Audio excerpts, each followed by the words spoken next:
Hello, guys, and welcome to Football Fan Den UK. How's it going? So today we're doing a cup final, Champions League cup final, and we have two UK clubs in it, Chelsea and Manchester City. So obviously, guys, drop your predictions in the chat. That'd be much appreciated. I will come to the chat very shortly. I want to know what you guys are thinking, though. Who's going to win this? I've been thinking about this all day, to be honest, guys, and I'd quite like to see Man City win it, I think, because obviously if they win it once, then the pressure's on them in the future then to achieve more in Europe. And that might be positive for the... it might be positive for the league, for other clubs. If City won this and then the pressure starts to build on them in the future to win more and have more success in Europe, that could obviously add pressure to Manchester City in the league as well. So it might mean that they don't dominate the league as easily as they have been doing in some seasons. But yeah, just looking, just watching now, guys, and it's a fantastic effort from Man City fans and Chelsea fans getting out there to Portugal. And I'd love to know what you guys think of that as well. Also, while I'm thinking of that, obviously the venue has been decided in Portugal. It should have been played in Turkey. But it's been switched to Portugal. There was talk of it being in Wembley. I'm wondering myself, guys, whether it wasn't played in Wembley because of the playoffs, because the Championship playoffs was today. So I'm wondering whether maybe that had an impact on the decision not to play it at Wembley, because you guys know, just like I do, what UEFA are like, and they like to have the Champions League final on its own day with no interference from other games being played. But yeah, guys, just looking now, and a fantastic effort from the fans to get out there to Portugal. Quite a few City fans, quite a few. I'm not sure. I've not heard any numbers. If you guys have heard any figures of fans, the number of fans gone out there, let me know in the chat. I'm sure we'll hear something maybe during the game. But yeah, hopefully, like I say, all the fans travel out there, have a great time, and get home safe and well. But yeah, fantastic to see two English clubs. I didn't think, to be honest, guys, I didn't think it'd be long before we saw two English clubs in the Champions League again. And I'd love to know what you guys think. Is this a sign that English clubs are going to start dominating, or are dominating in Europe? Because not last year. I think it was the year before. We had Tottenham and Liverpool get to the final, and we're regularly seeing that. Obviously, English clubs are getting to the latter stages of this competition now. So is that showing a sign of domination by English clubs? I don't know. I'd love to know what you guys think of that. Do you think that is a sign of English clubs dominating in Europe, or showing signs of dominating in Europe? And also, we're going to see that maybe Scottish clubs start to have a little bit more impact in Europe as well from next season, because they're obviously, there's been a restructuring of the European places as well. So it's all good for UK football, really, I suppose. Playing in Europe is what I'm trying to get at, guys. But yeah, I'd love to know what you guys think in the chat. Please let me know if you agree with the game being played in Portugal, or you think it should have been played in London, because obviously it couldn't be played in Turkey. So obviously, but I'm a bit disappointed, that me personally, guys, that it's been played in Portugal, because it was played in Portugal last year. And I do believe that, the prestige of this competition, it should be played around the world, around Europe.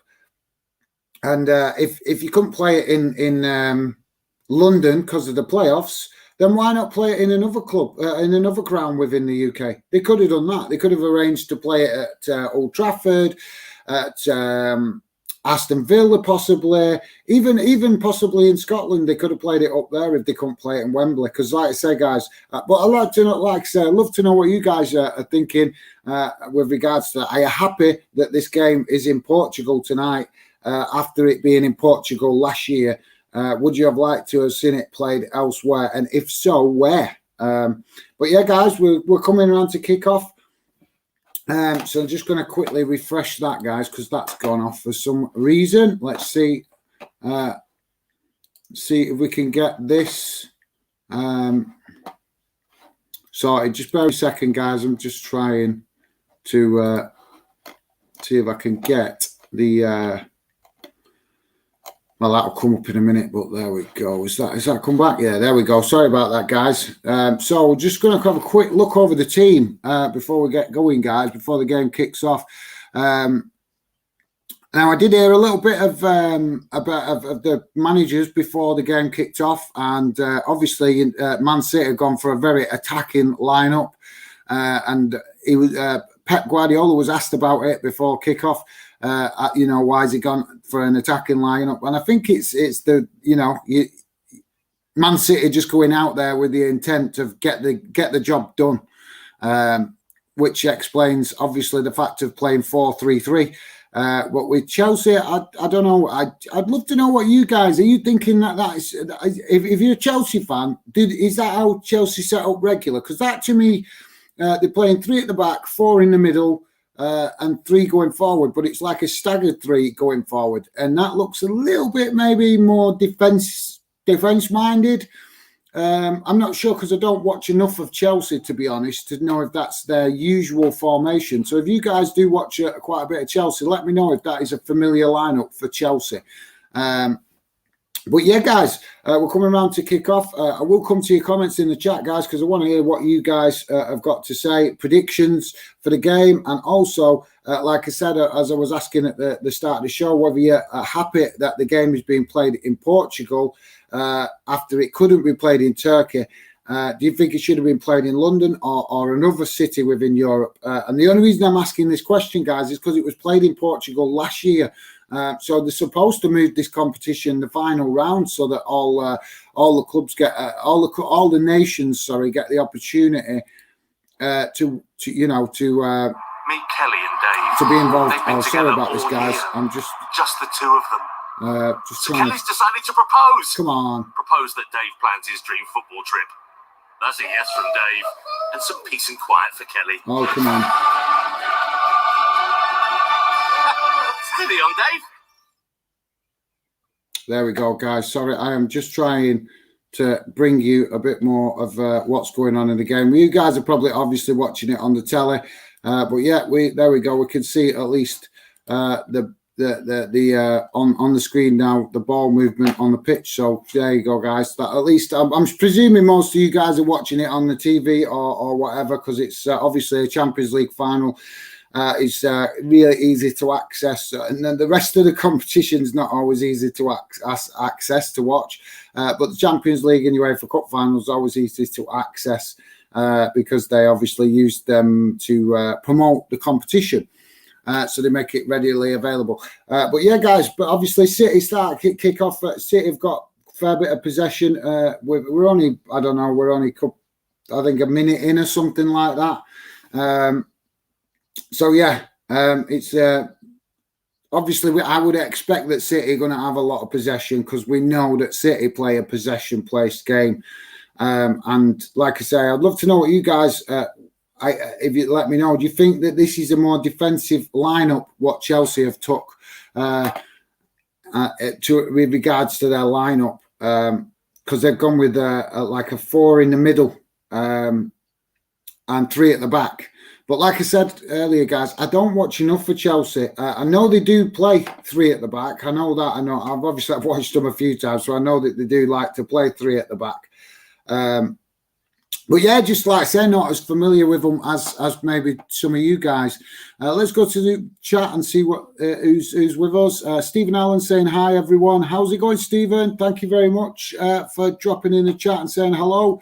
Definitely should have been played in the UK. Yeah, well, that's a good shout. I think if it couldn't have been played at Wembley, I think they definitely, when they're telling everybody that, keep travel to a minimum and obviously mixing with people to avoid the spread of the virus, then it's a bit hypocritical to have the 2 English clubs in the final and then send it to Portugal when they could have played it in the UK. So it's just one of them, innit, guys? At least the game is going ahead. I suppose that's what we've got to look at. because as we saw last year with the virus, it disturbed a lot of football. So yeah, thanks for that though, Stephen Allen. I've got to agree, it should have been played in the UK. Amish is saying, hello, what are your thoughts on UEFA planning to scrap the away goals rule in European competition? I hadn't actually. I know I'd heard some talk about that a while back, but I didn't realise there was actually pushing that through, to be honest, Amish. So I'll look into that. Thanks for making me aware of that. I will look into that a bit more over the next week or so if I get a chance. But yeah, if they're doing that, no, I don't agree with it, because the way goals rule is awesome. I think it's brilliant. I think it.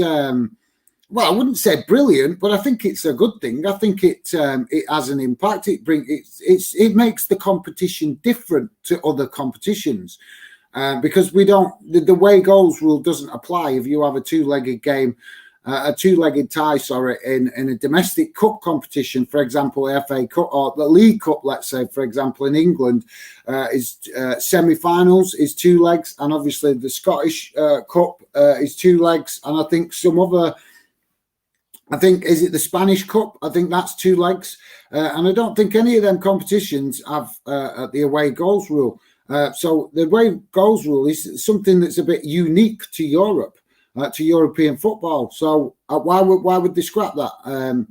The only reason I know why they would scrap it. The main reason they scrap it is because they're coming under pressure from the big clubs that don't like that rule.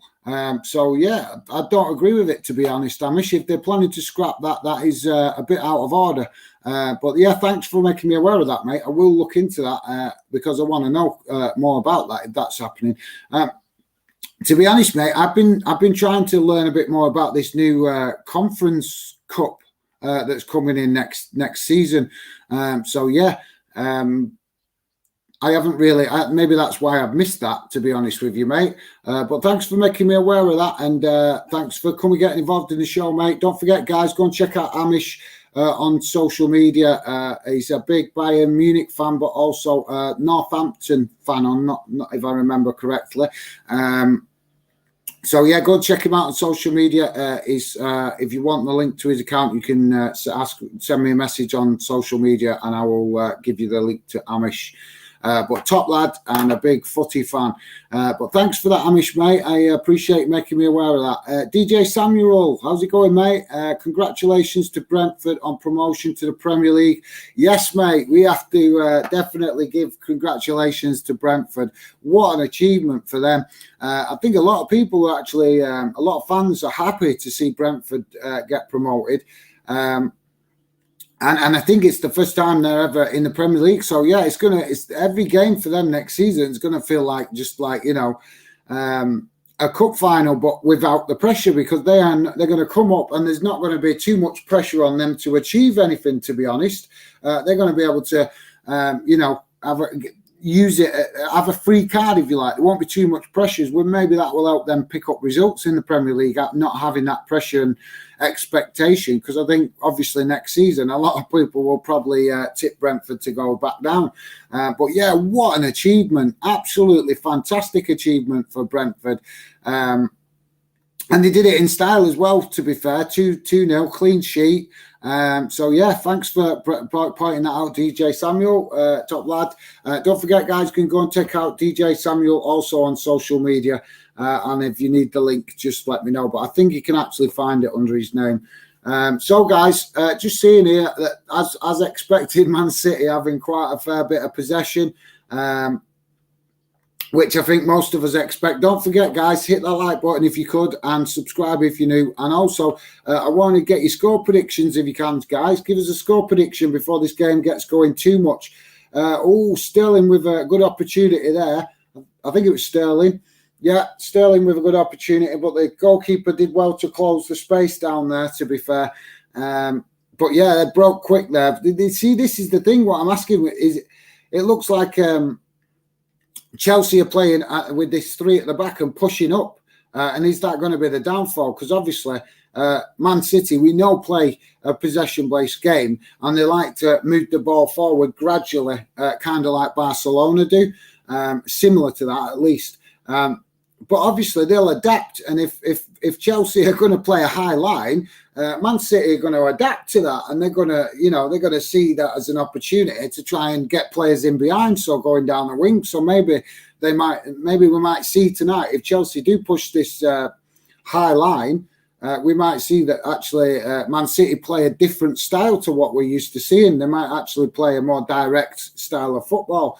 But obviously, guys, only time will tell with that. So yeah, guys. But like I said, don't forget. Let us know in the comments if you've got a score prediction, guys. So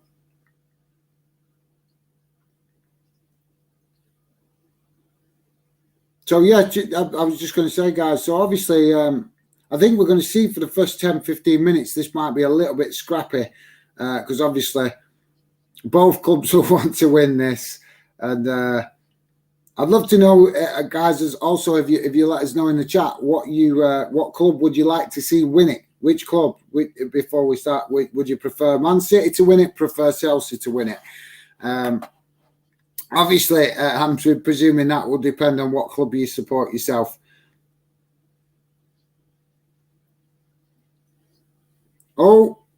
Oh, close. That was a good opportunity for City, but yeah, it's looking a bit desperate defending from Chelsea from time to time, guys. So let's just quickly go back to the chat, guys. But yeah, that did look a little bit desperate defending there from Chelsea.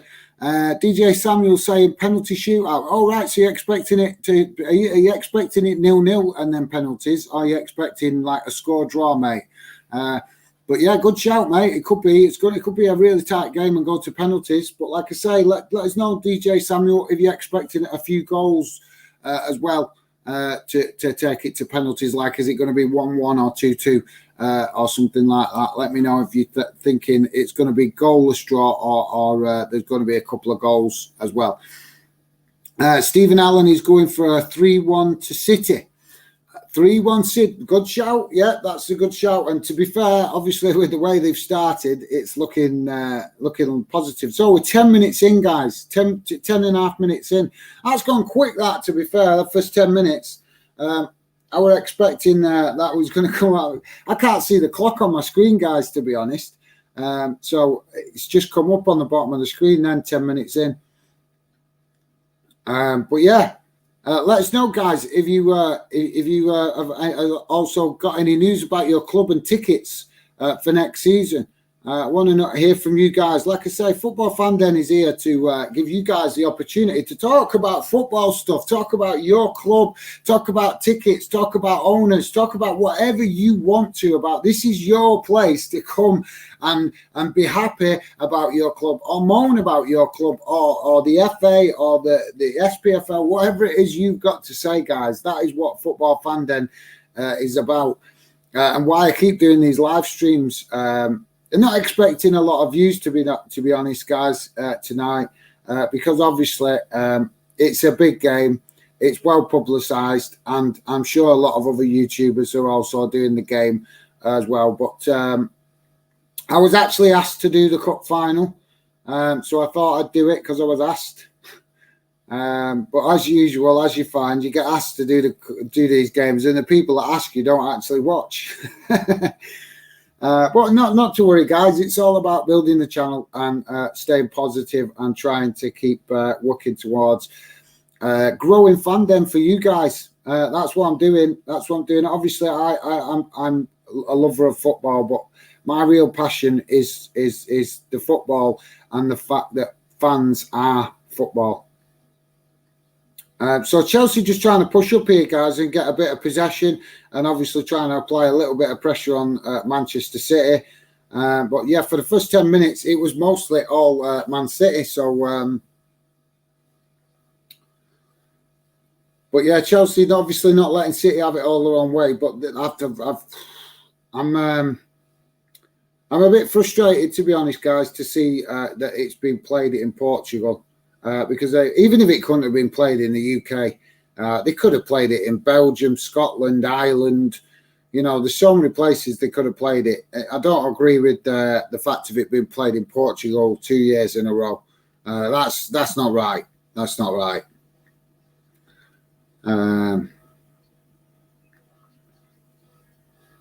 So, guys, don't forget, you can also let me know in the comments what you're thinking about the Euros, the upcoming Euros. Some big games, obviously, for our national teams. Obviously, the one I'm looking forward to is England-Scotland. That should be an absolute cracker. But yeah, guys, let me know if you're looking forward to the Euros and what your thoughts are. Oh, good chance here for Chelsea. Oh, that was a absolutely great opportunity from Werner there for Chelsea. Yeah, I agree. I definitely agree. Yeah, Werner should have scored there. But to be fair, good positioning for the keeper. And Werner didn't really trouble the keeper there, to be honest, guys. Oh, side netting. He's just had another chance. Another chance. And look at Thomas Tuchel, guys. That is what I love to see. I love to see managers showing that, doing that kind of stuff. I love that. Engaging with the fans on the touchline. That's awesome. I love seeing managers do that. It's how you build a togetherness within the club where fans feel part of the club. So when managers do that kind of stuff, I think it's awesome. But yeah. But I think, to be fair, guys, it's looking the first 10-15 minutes. It's a good start from both clubs, to be fair. Man City obviously having a right go in the first few minutes and obviously putting a bit of pressure. But yeah, I think we're now seeing it's going to be an end-to-end game, guys, because look at this. Look at the space there for Man City to run into. Oh,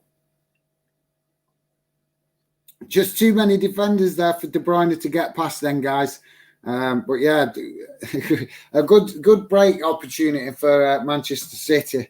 But unfortunately, they didn't quite make the most of it, and Chelsea managed to get back plenty of players back.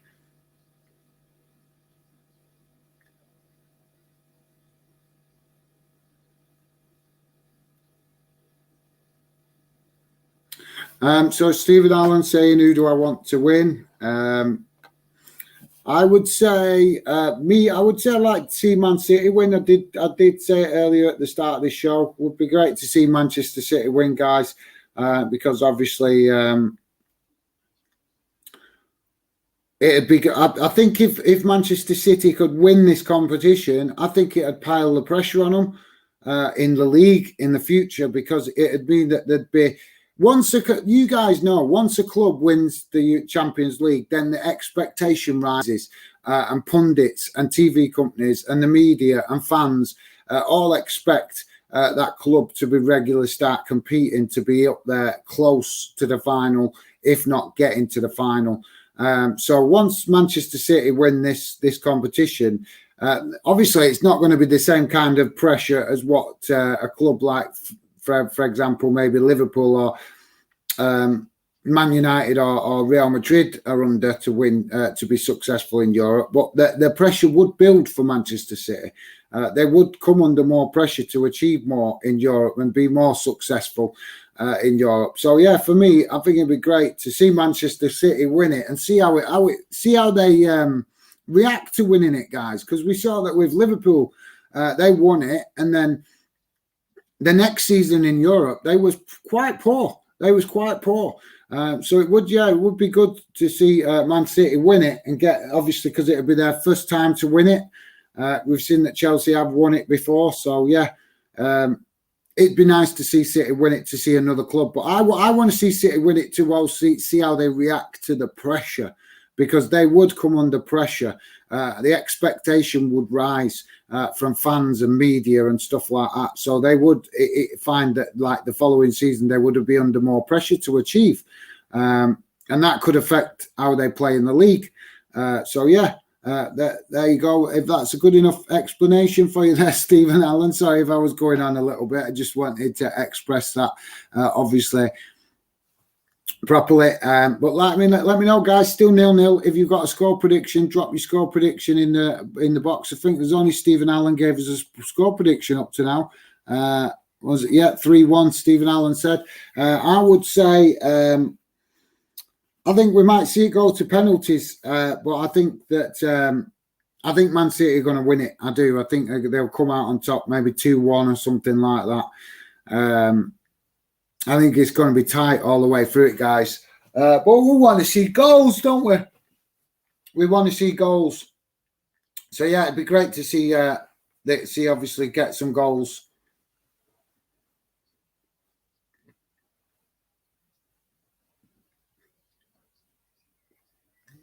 So, guys, I want to also know what, obviously, you're expecting any big things from these players next year. Sorry.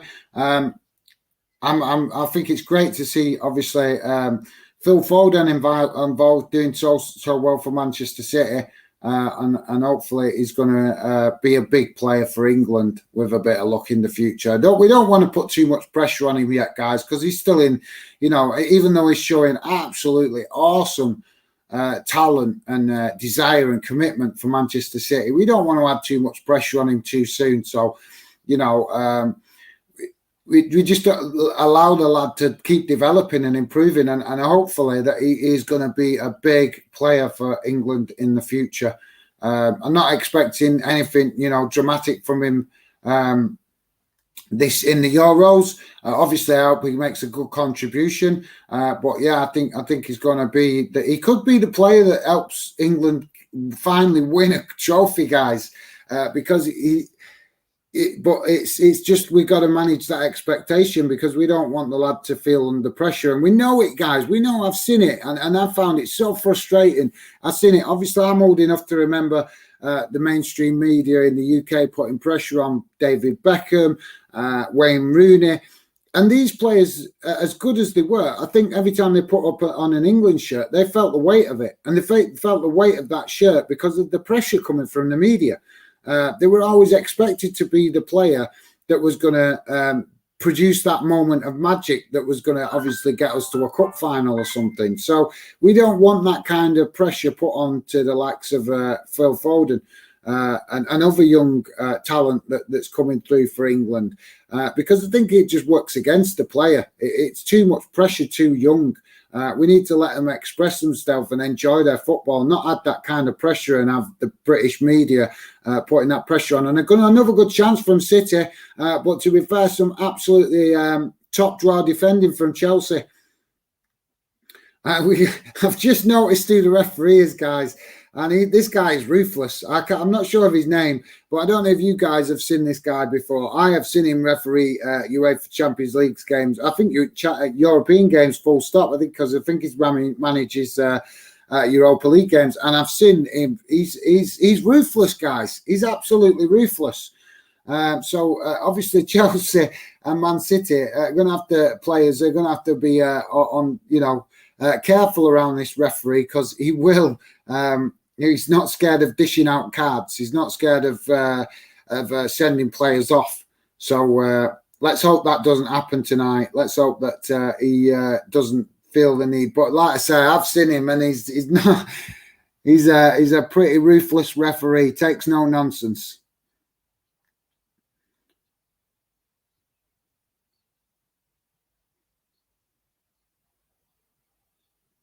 So, guys, I want to also know, you're expecting to see Aguero come on and make an appearance for City tonight, because he's on the bench, I think. Oh, a chance here from Chelsea. No, it's a lot of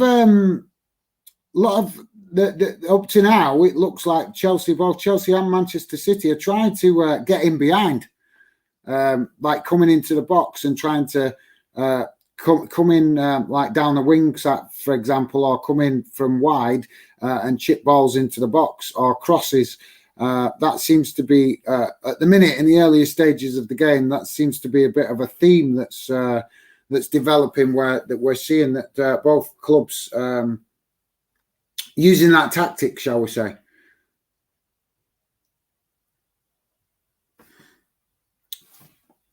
So, guys, don't forget to keep your comments coming if you could. Don't forget, we'd love to know what you guys are thinking with regards to the game as it's played. I'm just going to watch it, guys, and tell you my thoughts on it, because, like I say, I ain't expecting a lot of views tonight, because this is one of the most publicised games in the world. So, obviously, understandable that you guys might be watching it on other TV companies or whatever. And possibly on other YouTubers. So yeah.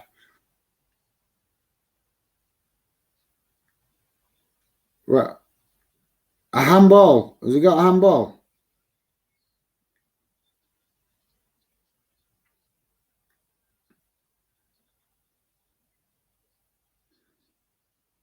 And that, well, I'm sorry, guys, but if that's a handball, that is a soft handball, because he's hardly touched it, and you can see that he has tried to avoid touching it. Sterling's fell over, and the referee said something like,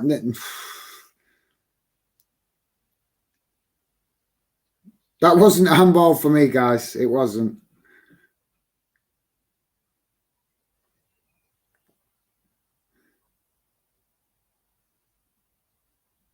So, guys, just to let you know, if you're interested, I will be doing some rearranging on Instagram of the groups. They've got, obviously, Fanden groups. If you guys are interested, you can get in touch with me on social media about that if you want to be involved. So, yeah, I've got some groups going. I'm going to be doing a bit of a rejig of the groups on Instagram, Fanden groups. And the priorities for these groups is for you guys that watch the channel.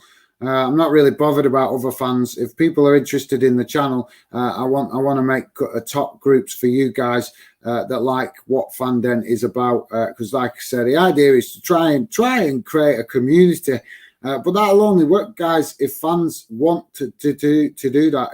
If fans are, we hear plenty of fans talk about having the fan community, but when they talk about fan community, they're actually talking about their own club. Because a lot of fans don't particularly, I've noticed, they don't like to mix with fans too much with other clubs unless they're having a debate, obviously.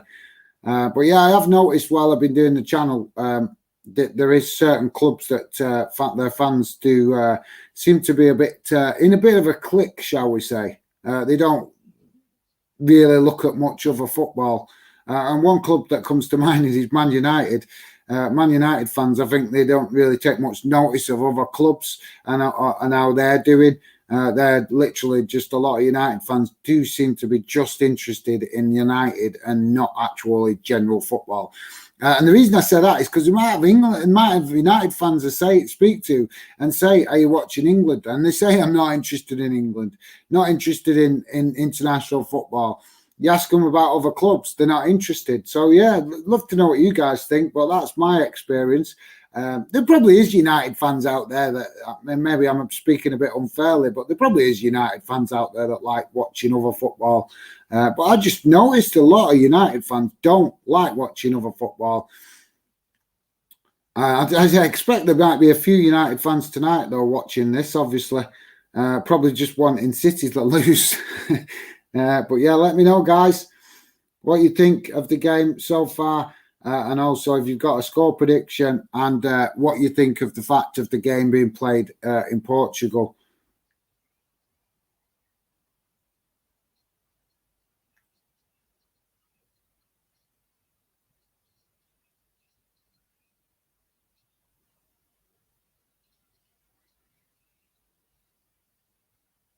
So yeah, Sterling definitely trying to create some pressure down that wing.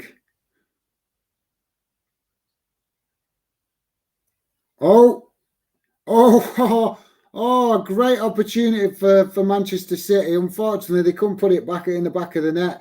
But yeah, that was Foden. Yeah, Foden. Sorry, guys, I couldn't see who it was, but an excellent chance for Foden. And what a block from Chelsea. I'm not sure, I didn't see the Chelsea player that blocked that then, but what a last-minute block. Because if he hadn't have put that tackle in then, or that challenge, that was going in the back of the net. So, yeah, fantastic effort from Foden there.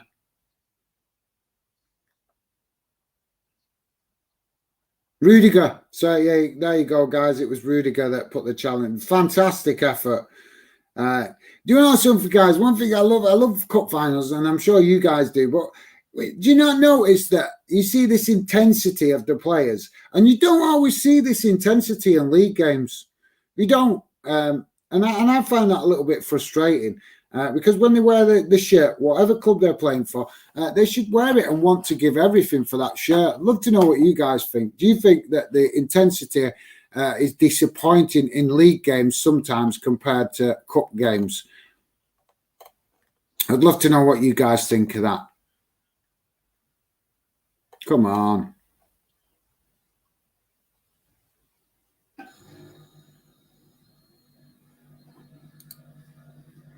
Going to come with a stupid advert. Meet Kelly and Dave. They've been together all year, just the two of them. So Kelly's decided to propose that Dave plans his dream football trip.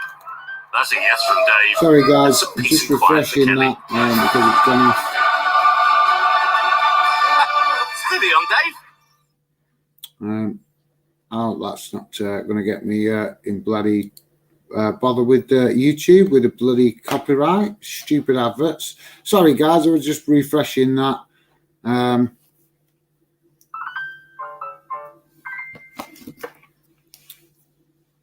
So bit of possession's gone back to kind of possession now for obviously City. I think we're gonna it'd be interesting to see the possession stats come the end of the game, because obviously City obviously will want possession, and we know they play like that. But to be fair, both teams are having good chances and creating good opportunities. Oh,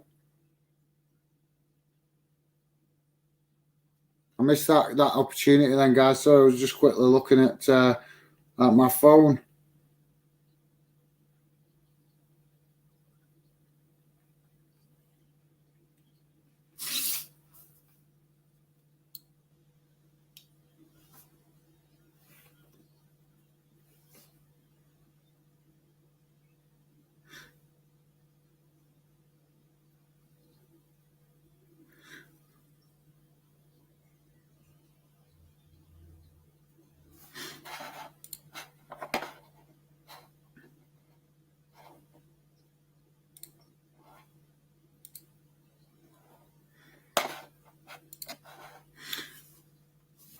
So, guys, 30 minutes gone. 0-0. But yeah, you guys, let me know if who you think's going to find the breakthrough. Who's going to score first as well? You don't have to just be who's going to be in the game. It could be who you think is going to get the first goal. Let me know your thoughts, guys. That's it. Yeah, there we go. I can see the screen better now. They cut the top of the screen off on my screen there, so I couldn't see the time, but I can see it now.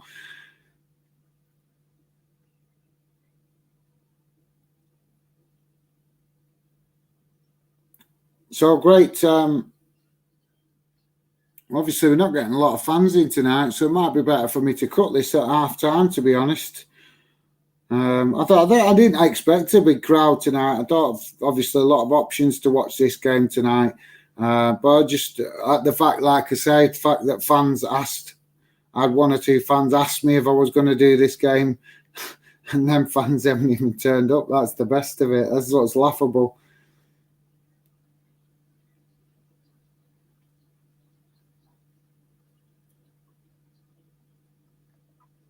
But yeah, we'll try and stick it out anyway, guys.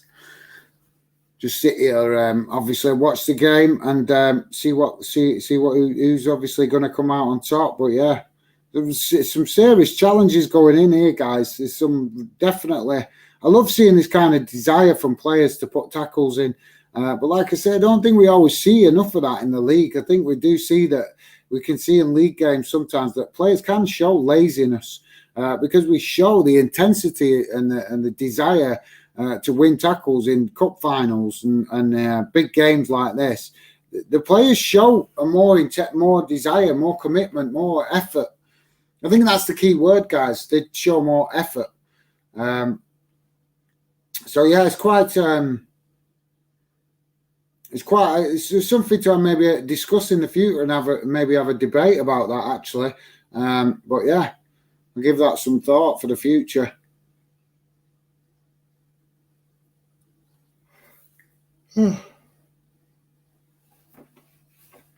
Don't forget, guys, obviously you can let me know your thoughts on the UEFA Cup final. Obviously, United losing to Villarreal, which was a bit of a surprise, to be honest. But I don't know. Some people are saying it's a surprise that they lost to Villarreal, but I'm not actually, because, you know, I think you've got too many individuals in the dressing room at Manchester United, to be fair. I think that's half the problem. There's a lot of individuals in that dressing room.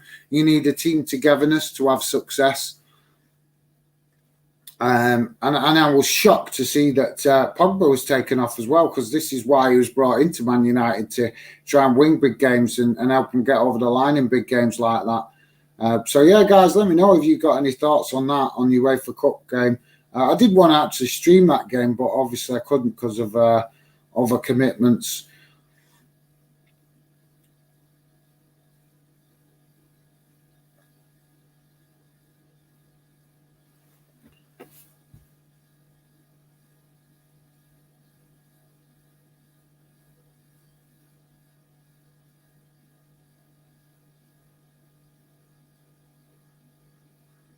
Told you guys, just dished out yellow card to Gundogan, and I'm not surprised. This referee has got no shame. He don't care. He's ruthless. And mind you, to be fair, look, it's a deserved yellow card, that, because he has. I think he's kicked the side of Chelsea player's leg as they've gone in for the tackle. So, to be fair, it is well deserved. But I'm just saying, guys, I don't know if you watched this referee before. He's ruthless. He's not scared of dishing out those cards. I've seen, I can't remember, there was a game I watched a while back, and he was refereeing, and I think he sent 2 players off, and about 6 players got yellow cards, because it was like he was on a power trip or something. So, yeah. And maybe that's why he's got the cup final tonight, because obviously UEFA like this kind of referee, don't they? So, yeah, let me know, guys.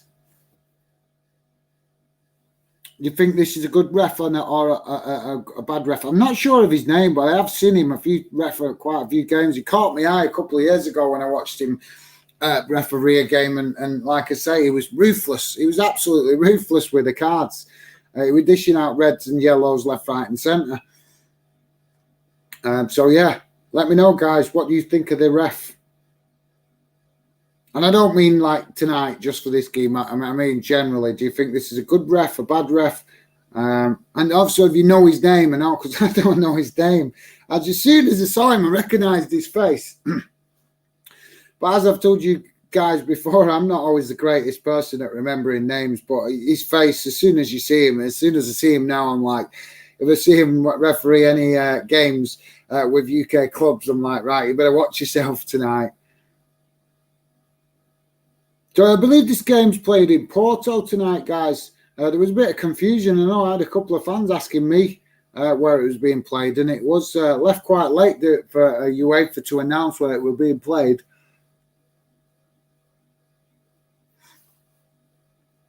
"36 minutes gone, guys. Still 0-0, and obviously, as you can expect, City in possession.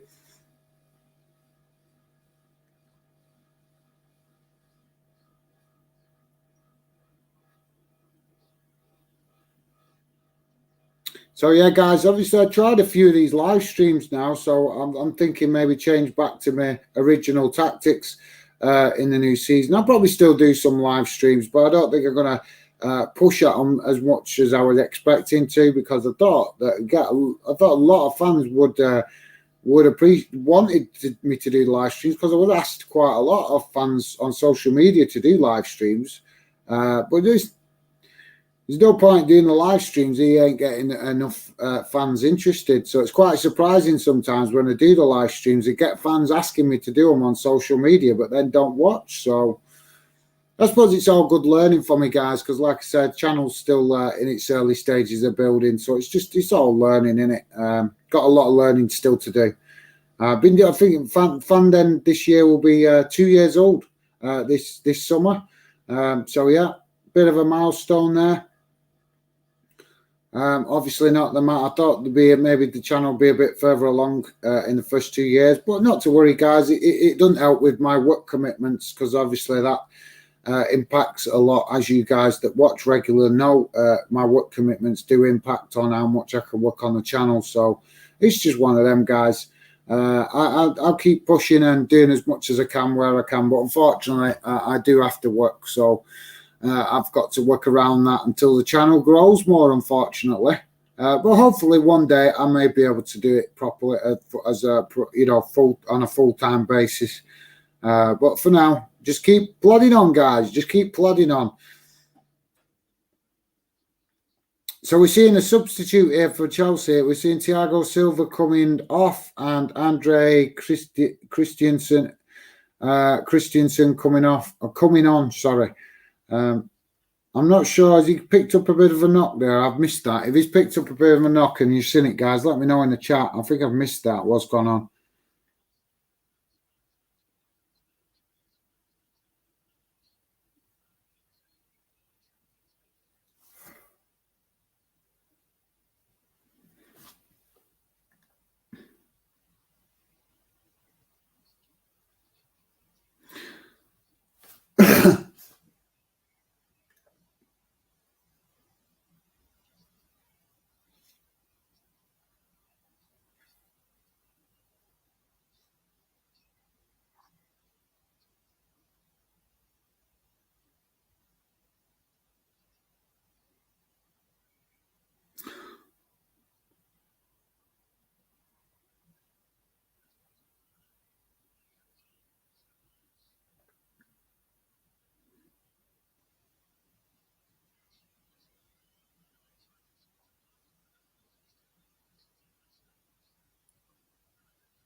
So Chelsea trying to add a bit of consistent pressure here, guys.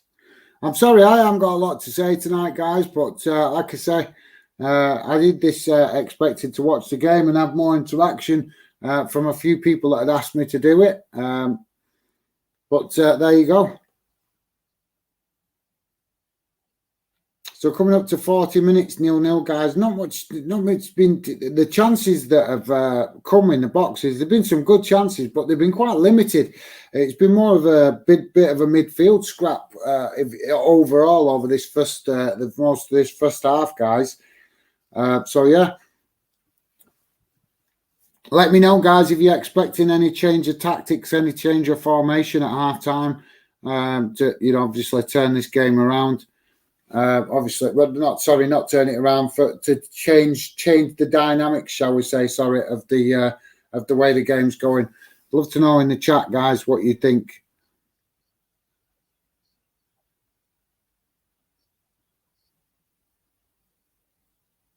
Yeah, Thiago Silva disappointed to come off, guys, but at least he's been involved.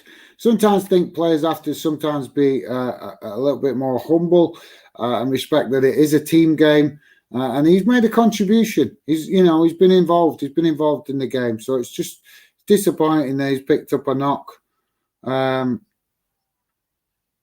think he did pick up a knock. I missed it, to be honest, guys, because I was talking. So that's why I'm trying to watch the game a bit more tonight, guys. Because the problem with building a channel is you find it harder to watch. Or I find it harder to watch games because I'm always doing my normal job, and then obviously when I'm not working on my normal job, I'm working on actually trying to make fandom work. So I'm actually finding it's actually harder to watch football because just spending so much time working on fandom. So yeah, maybe something I'll have to try and work a plan out for maybe next season, how to manage that better so I can watch more games. Oh, great opportunity from Chelsea. Oh, and it's an open net and Chelsea go 1-0 up. Well, that was a bit of a... And the Chelsea fans are going absolutely crazy. Well deserved Chelsea.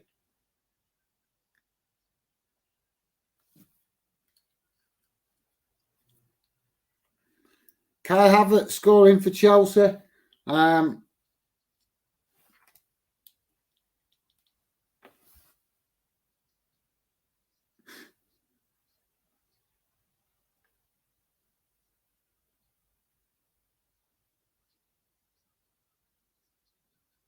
Oh, what is Edison doing there? Why do keepers do that, guys?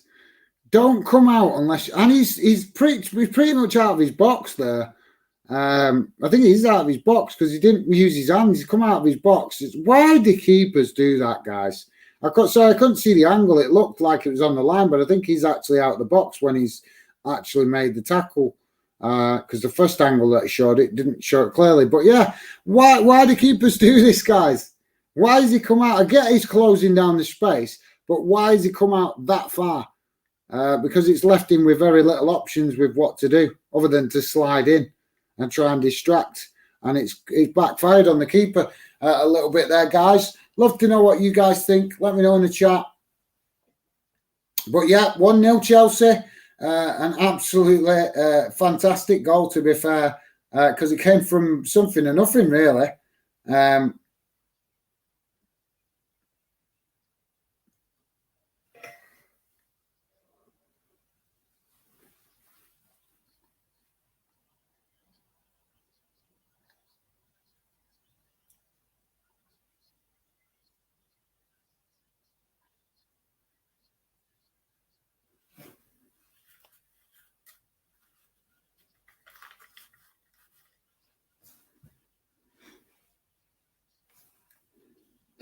Parting of the Red Sea.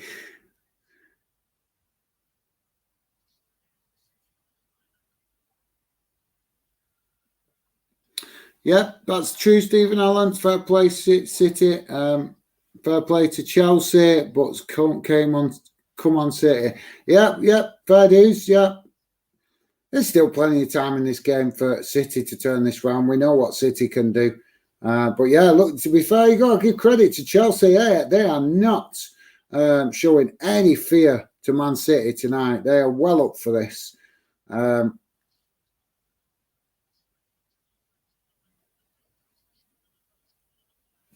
yeah, that's true. The big first goal is always the biggest. So fair play to Chelsea for getting on the score sheet in the first half. The question is, with 3 minutes added time, guys, 3 minutes, can Man City have a reply before the whistle goes for half time? 3 minutes, guys. Oh, it's the wire. I just seen a reflection in the camera then, and I thought it looks like I've got changed the wire.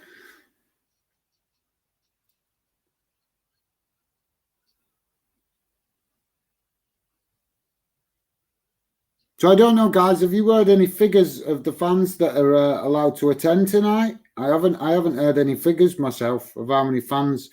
Not recently. I know I heard figures earlier. I think it was about a month or two ago. They were saying something like that, maybe up to 5,000 fans. So I don't know. I haven't heard exactly what the figure finally was decided on, but it looks like there's a few thousand fans in there tonight. So yeah. Great. It's great to see fans back in. The game belongs to the fans. And, all this playing in empty stadiums nonsense, that to me is just wrong. Absolutely wrong.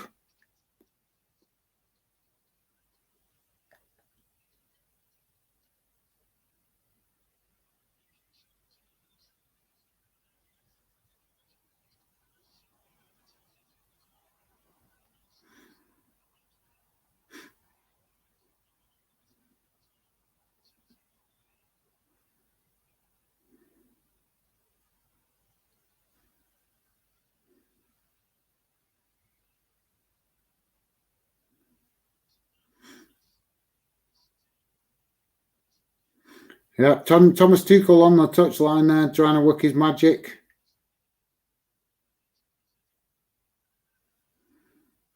This is set up nicely now, though, isn't it, guys? For if it stays like this into the second half, it's set up nicely for Aguero to come on and have a massive impact in it. Let me know, guys, what you guys think. Do you think it's that this could be the night for Aguero to make his final contribution for Man City? Or do you think it's going to be more like a kind of just a final appearance thing? Let me know, guys. Love to know what you think. But yeah, I think with 1-0 up, Chelsea is set up very nicely for Aguero to come on and make an important impact and possibly to help City turn it round before he. I believe he's already agreed a contract, so I've heard. I'm not sure if it's true. One of the fans were telling me the other day that apparently Aguero's already agreed a contract with Barcelona. I'm going to be disappointed to see him leave, to be honest, because I do quite like Aguero. I think he's a very talented player, but he's humble with it, guys. He's humble with it. He's not... you know what I mean? When the kind of players that are not humble is the kind of players like, you know...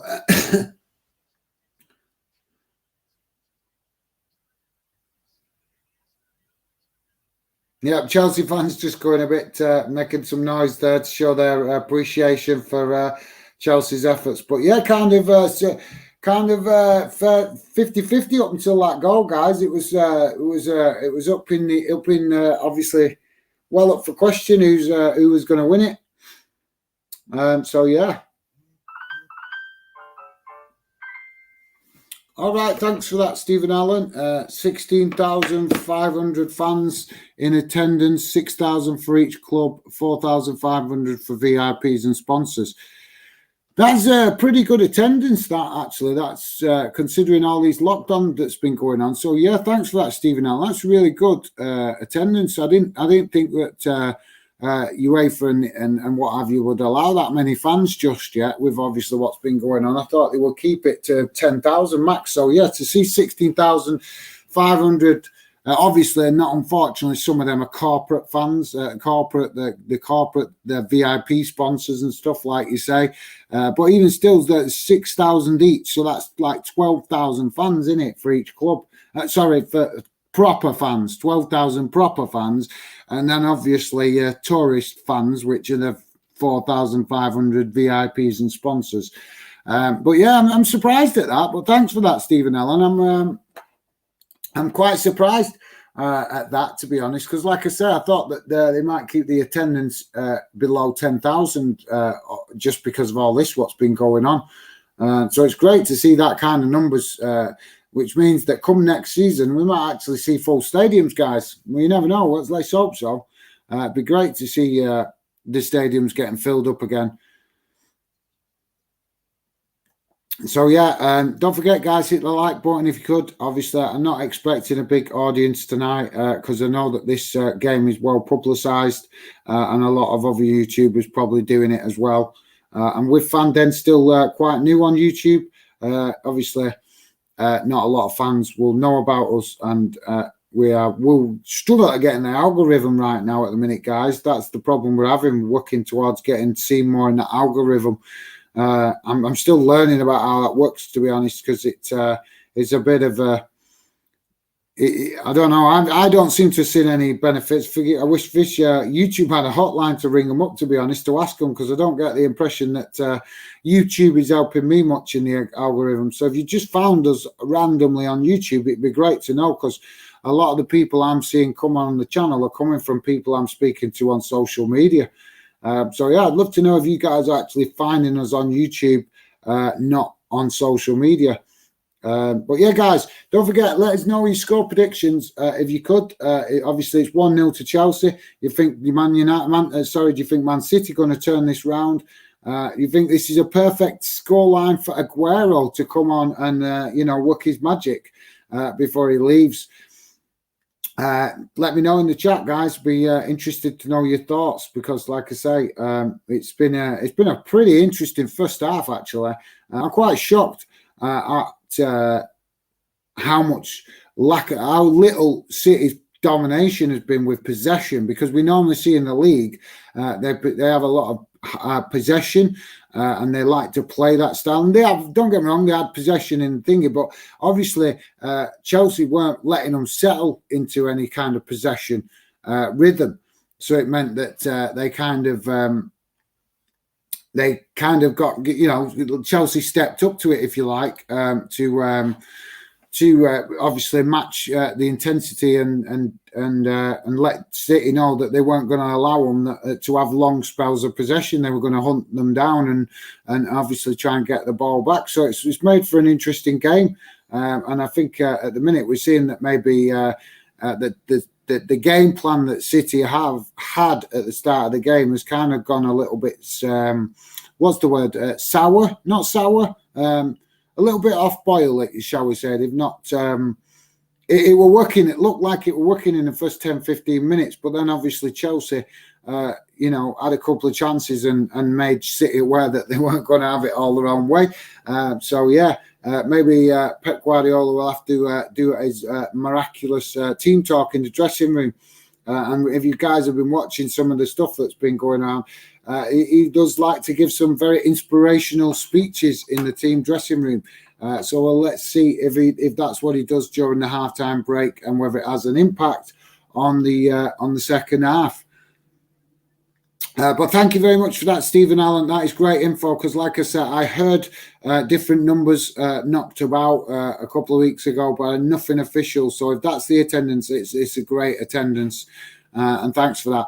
Amish is saying, if Tuchel wins the Champions League for Chelsea, it would be the third year in a row where a German manager has won the Champions League. That's an absolutely excellent point. Yeah, I never thought of that, to be fair, Amish. You're very good at being on these kind of things, mate. Yeah, that's a good... I never thought of that. Yeah. Obviously, 45 minutes to go. Yeah, but he's in a strong position to do it. But yeah, that's good. Good point. You know, obviously, I pointed out earlier on about whether to ask you guys whether you think that maybe there's a little sign of domination coming from English clubs in the last couple of seasons in Europe. They're never going to completely dominate Europe, obviously, because there's always going to be, you know, clubs like Bayern Munich and Real Madrid and Juventus that are going to have something to say about it. But yeah. They've obviously become stronger in Europe in the last 2 years, 3 years, English clubs, pushing more for finals. So, yeah, thanks for that, Amish. That's a good point, mate. I never thought of that.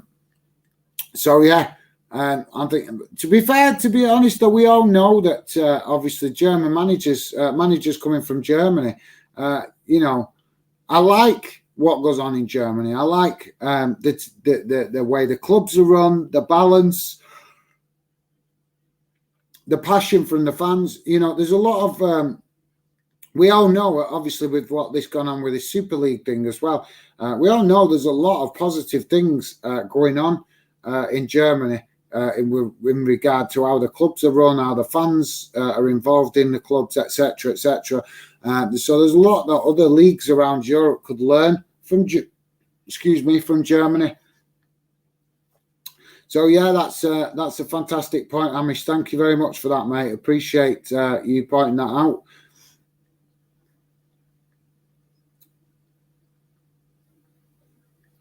So yeah, just Rio Ferdinand just saying he expects that Pep Guardiola is going to come out and change things for the second half. But I think maybe the problem with Manchester City, from my point of view, guys, from what I see, is that they don't seem to have a second option, if you like a second style or something like that. Oh my God, is that his son? I've just seen a young lad next to Abramovich. Is that his son? That's one head of hair he's got there, that lad. If that's the case, but yeah.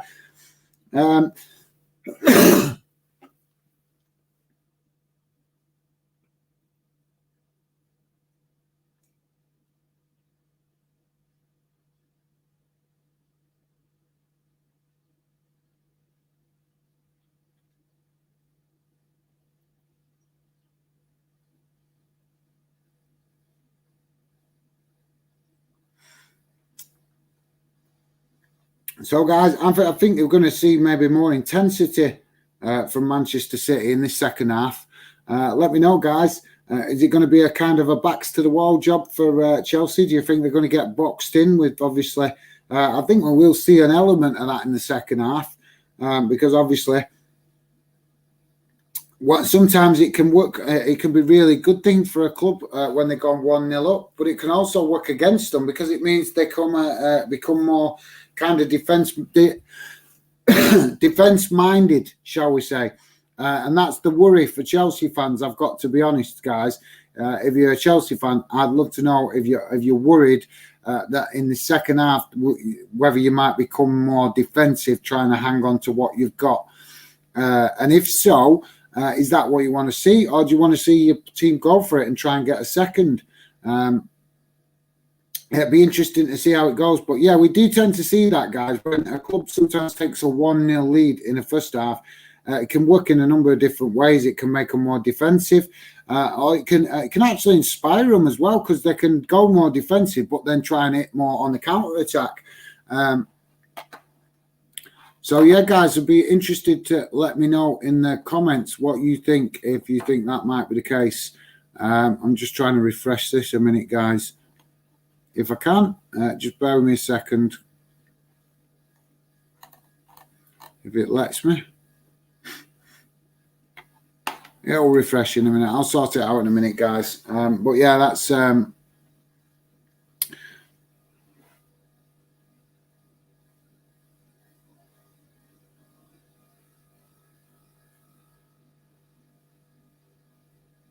Fresh Brewing. Oh, I'm just watching an advert there, guys. Fresh Brewing. Obviously, I'll leave that conversation, actually. But yeah, that's interesting. Look at that. So, guys, don't forget. Let me know in the comments what you're thinking up to now of the game so far. Are you surprised to see Chelsea go 1-0 up? It was a great goal. It was a great goal. I don't know what the keeper was thinking coming that far out, to be fair, guys. I think that was a bit crazy. I think, well, obviously, it's the question, in it, guys, when a player's committed. When a goalkeeper commits himself to coming out like that, it's picking that right moment. And did he come a second or two early? I'd love to know what you guys think. But yeah, a great goal from Chelsea. But I would be, if I was a Man City fan, I would be questioning why the goalkeeper came out so quick. Like, well, obviously wanting to respond quick, but it's picking that precise moment right at the right moment, the experienced moment, and the experienced goalkeeper should know exactly the right moment to come out and close that ball down. And I think he maybe just come a split second too quick, because he actually ended up outside the box. And then that meant he couldn't use his hands.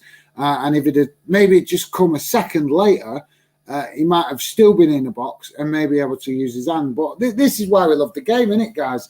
You have stuff like that where, it's down to fractions of margins, like inches, and split-second decisions. And that's why we love the game so much. But yeah, guys, love to know, do you think it was just a genuine misjudgment, or would you expect some criticism for the Manchester City goalkeeper for that? Obviously, the fact that he ended up outside the box. I'd love to know what you guys think. DJ Samuel, second half going to be wild. Yes, mate. It should be a cracking second half. To be fair, the first half's been quite interesting, and obviously. I was just quite shocked, to be honest, that how little that Man City actually made their possession count, because we know that they can play really fluently. But I think that Chelsea have come with a good game plan to not give Man City the time and space on the ball when they start moving forward, and to close them down quickly. And they seem to have been doing that really well. And it's making Manchester, from where I'm sitting, it seems to be making Manchester City a little bit uncomfortable. And maybe that obviously then creates that element of doubt in the player's mind. So, yeah, it's going to be a cracking second half, hopefully. Well said, DJ Samuel. Hopefully we might actually see a few more goals in this second half. But yeah, if you could, mate, just let us know which way do you think that Chelsea will hang on for this, or do you think that Man City are going to come at them and kind of box them in? Do you expect that? Will we expect to see Man City box Chelsea in a bit in the second half? I'd love to know what you guys think, because we could kind of see that. But then again, we could see that Man City have a lot of possession and then be unwilling to actually try and get in the box, because Chelsea might try and hit them on the counter-attack.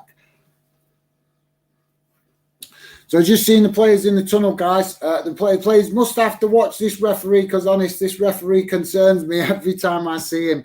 I know how much of how happy he can be to dish out the cards.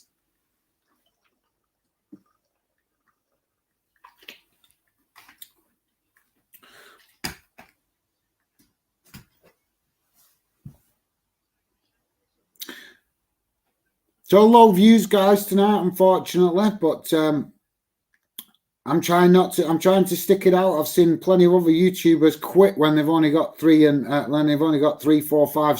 viewers. But like I said, Fanden's new, so I'll keep riding it out, even if it means I end up sitting here talking to myself, because it's the only way to get the channel out there, and it's the only way to help you guys find the channel if I'm actually live streaming. But like I say, I didn't expect a lot of views tonight because obviously a lot of publicity on this game, and obviously a lot of YouTubers will be doing it that have got a lot higher following than we have on Fanden, because we're still quite new, guys. If you've noticed, I have turned the sub count off. The only reason I've turned that off is until it gets closer to 1,000 subs, because I just got fed up with other YouTubers just wanting to compete with me, and I'm not interested in competing with nobody. I'm just interested in building a good channel that involves fans. That's what Fanden is about. So if you've noticed that I've turned the subs count off, it's only for that reason. I will be turning it back on at some point in the future when it gets a bit closer to 1,000 subs. But for now, I couldn't be bothered with all the kids and people, wanting to turn it into a competition on YouTube, because I'm not interested in competing with any. If I start competing with people, guys, then it stops me focusing on making the channel properly and making it to the best. I want to stay focused on trying to build a good channel, and I've got a lot to learn as well, guys, with the technology and stuff like that. So yeah, that's the only reason. I'm just explaining. Like, you guys that know me know that I like to be up front and straight with you guys. So I'm just explaining why. If you're wondering why the subs count's not there, that's why. When it gets closer to 1,000, I'll turn it back on though. So guys, the second half has just started. I'd love to know what you guys think. Let me know, guys, how are you expecting this second half to go? Because I'm thinking that, me personally, I'm thinking we're going to see quite a bit of possession from Manchester City, and I think Chelsea could possibly expose City on the counter-attack, because obviously they put themselves in that position now, haven't they, Chelsea? To be fair, they put themselves in a good position to hit Chelsea, to absorb, play a little bit more defensive, absorb the pressure, and then hit City on the counter-attack. So that's my thinking. I think that's the way we're going to see it go in the second half. Let me know, guys, if you think different. Do you think it's going to be more similar to this first half, or do you think the tactics are now going to come into play? And obviously, it's not just about tactics, is it? It's about desire. So I think what we see, I think we're just getting a free kick here. Yeah, so it's a free kick awarded to City. And De Bruyne's hovering over this free kick. So obviously, guys, we could see something created here, because I've got to be honest, guys. I'm not a Man City fan, but I absolutely really do like watching De Bruyne. What a player he is. And in these situations, he's dangerous. So let's just see what happens. Oh, he's not taking it. It's not De Bruyne taking it. Who took that then? I was expecting that to be De Bruyne, guys. It's not De Bruyne that's kicked it in. Who took that free kick then? Because it wasn't. I was expecting that coming from De Bruyne. Who took the free kick? Because it was a bit poor. Let me know in the comments, guys, if you saw who else it was that took that free kick, because that was quite poor. But I'm shocked that De Bruyne didn't take that then.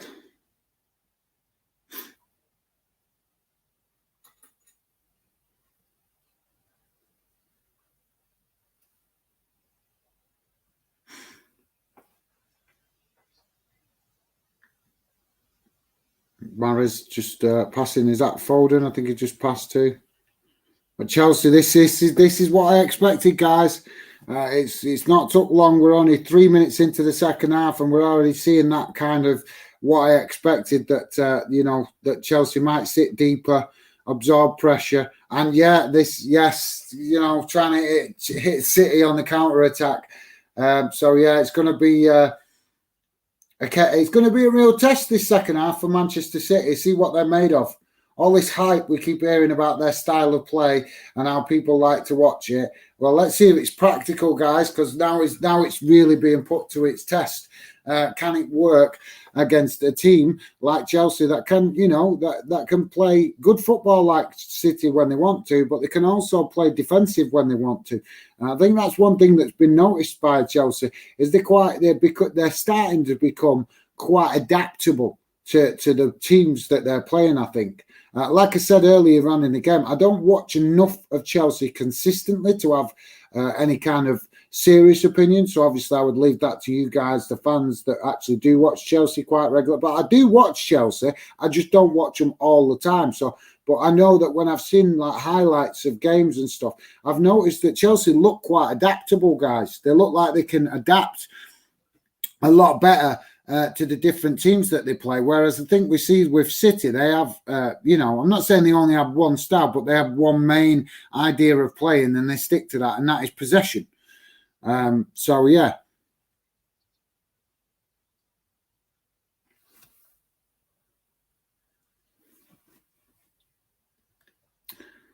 So Edison just coming out to collect the ball, guys, and we're on 50 minutes. So we're 5 minutes into the second half.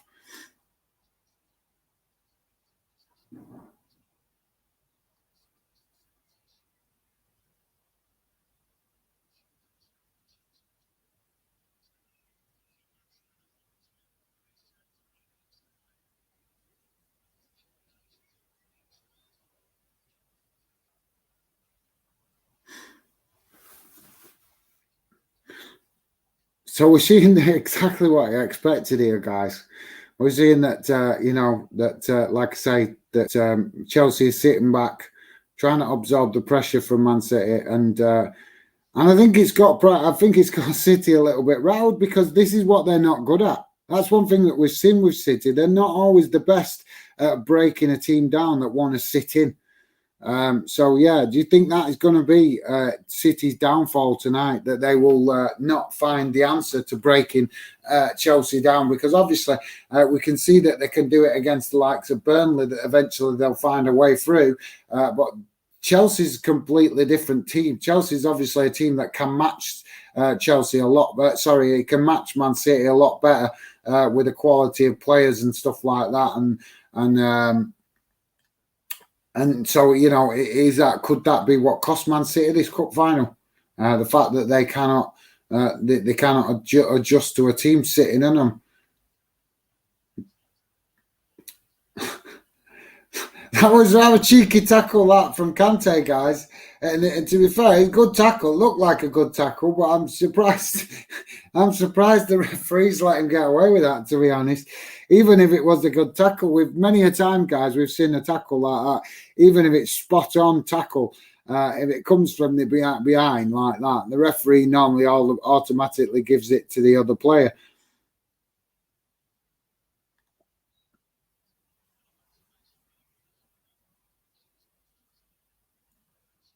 That must have been a fraction of an inch offside, guys. So the flag gone up for offside. But yeah, what a tackle. It's just showing the replay of that tackle, guys. That is a fantastic, absolutely awesome tackle.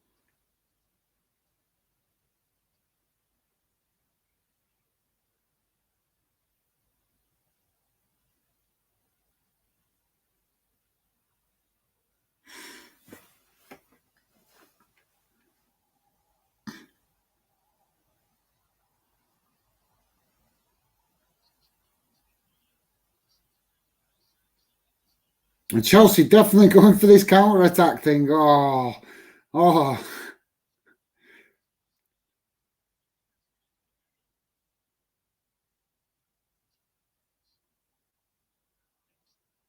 think we're in a position now, guys, where it could be a case of who wants it the most.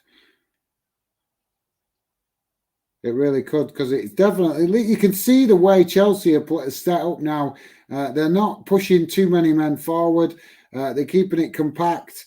and it's obvious that that's the tactic they look to be going with. But obviously, that's a dangerous tactic as well. It's a good tactic, and obviously it could stump Man City, shall we say.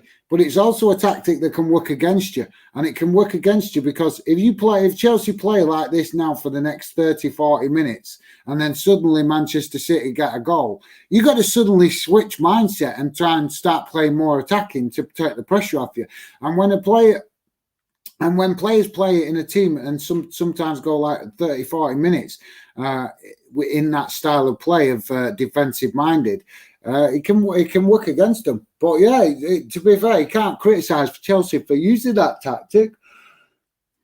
It's understandable why they're using that tactic. They've got themselves 1-0 up. They want to hang on to it and try and hit Man City on the counter-attack. So it's totally understandable. But I'm just making the observation, guys. It's a dangerous tactic as well because it's only one goal. And we all know that, one goal, it could suddenly be changed. It only takes 2 minutes. How many times, guys, have we watched games where a club's 1-0 up and it comes to the 87th minute in the game and 2 minutes, there's 2 goals and it's turned around and it's 2-1 to the other team. We've seen that plenty of times, guys. So, this is why I say it's 1-0 is never a comfortable scoreline, but which is why you can see that Chelsea would be sitting in more. But that's why, like I say, guys, that's just my opinion. I'd love to know. Don't forget, let me know in the chat. Let me know in the chat what your opinion is. Do you agree? Do you disagree? Do you have your own philosophy of thinking? Oh, please don't tell me that these two players. Sorry, guys, I'm just watching what's going on here. We've got De Bruyne down, and is it Kante? I don't know. It's showing De Bruyne in some kind of distress there, guys. Who's the Chelsea player that's gone down? What have they done here? Oh, they've just run into each other, guys. They've literally just run into each other.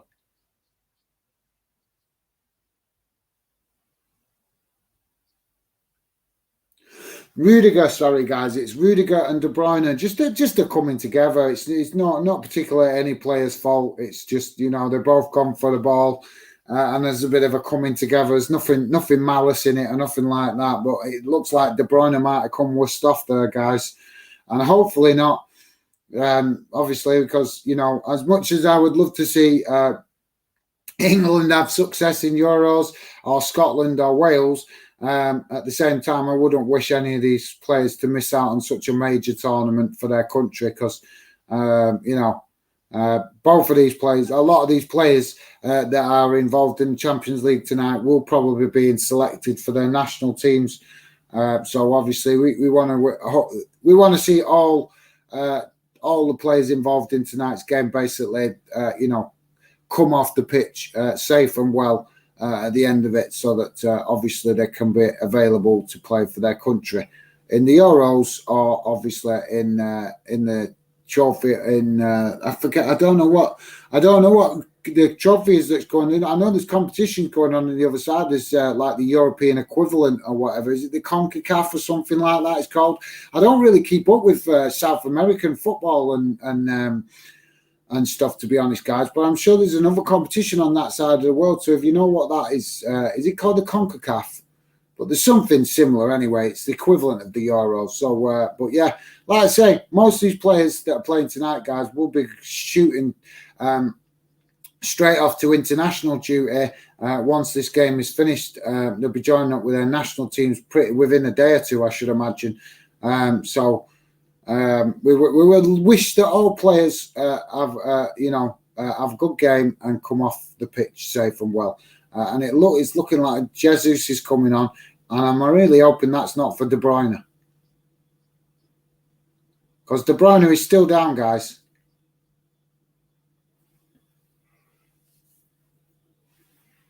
Fingers crossed he's all right.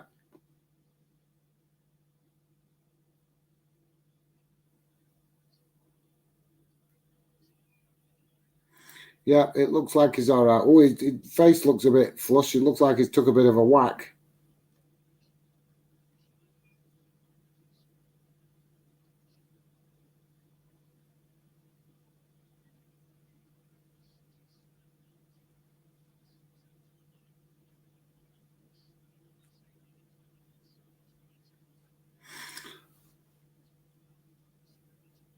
Disappointing. It's disappointing to see him have to come off because he is a big player for Manchester City, and he's such a nice guy, you know. He's a really top guy, such a humble player. Disappointing to see him have to come off.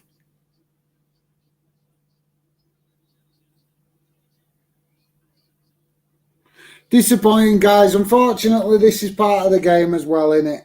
That we have to sometimes see, you know, players pick up injuries and knocks. But let's hope it's nothing serious that's going to impact his European games.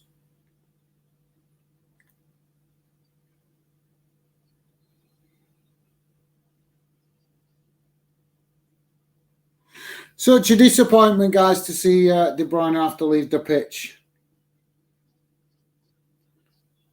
Oh, is that an handball? That was Oh, we're seeing it getting a bit heated here, guys. You're going to get nothing out of that referee. That referee is ruthless. That referee is ruthless. Once he's made up his mind, you ain't changing it. I'm telling you now, guys. He won't have any players arguing with him. I couldn't see it. It's not the picture's not big enough to see it clearly.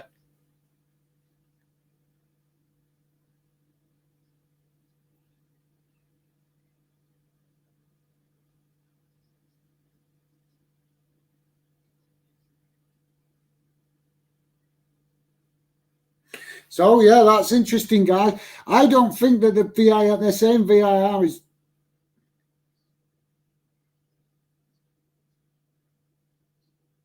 So he was just saying there, guys, that VAR was checking it, even though the referees disallowed it. Well, I'm sorry, but I disagree with that.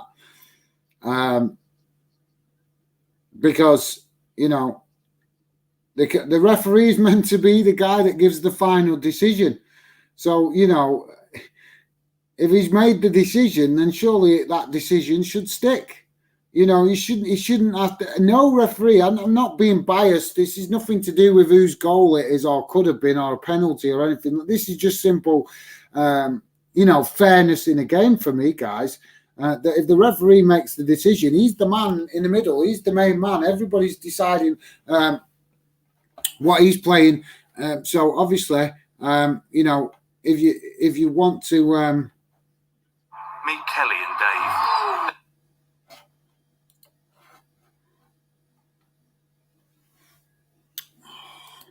They've been together all year, just the two of them. So Kelly's decided to propose that Dave plans his dream football trip. That's a yes from Dave, and some peace and quiet for Kelly. Steady on, Dave. Sorry, guys, I was just bringing that up so you can see what is going on the screen. Hopefully that is better for you guys to see what's going on.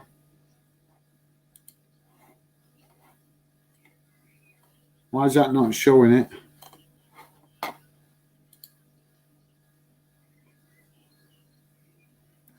Oh, this stupid thing.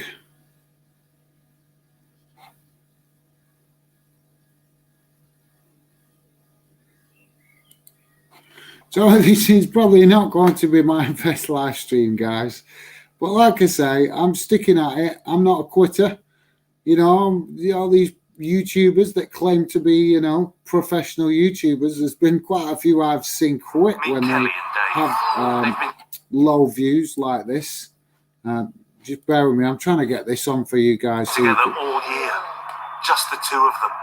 How do I turn Kelly's this down? decided to propose. Where's the volume? Propose that Dave plans his dream football trip. That's a yes from Dave, and some peace and quiet for Kelly. Steady on, Dave. How do I get rid of that, man? I've got to figure that out, guys.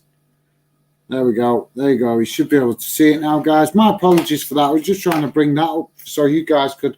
I mean, obviously, most people shouldn't have a problem getting tonight's game because it's well publicised. But if you have, then you can at least see what action is showing. So another substitute, guys, for Man City. Ferdinand coming on Sorry, I forget his name. I can't never pronounce his name properly. I always get confused with the Brazilian name players sometimes, because it's like Liverpool got Fabinho and Firmino, and the names are so similar that you know sometimes you mean one player but you actually say the other.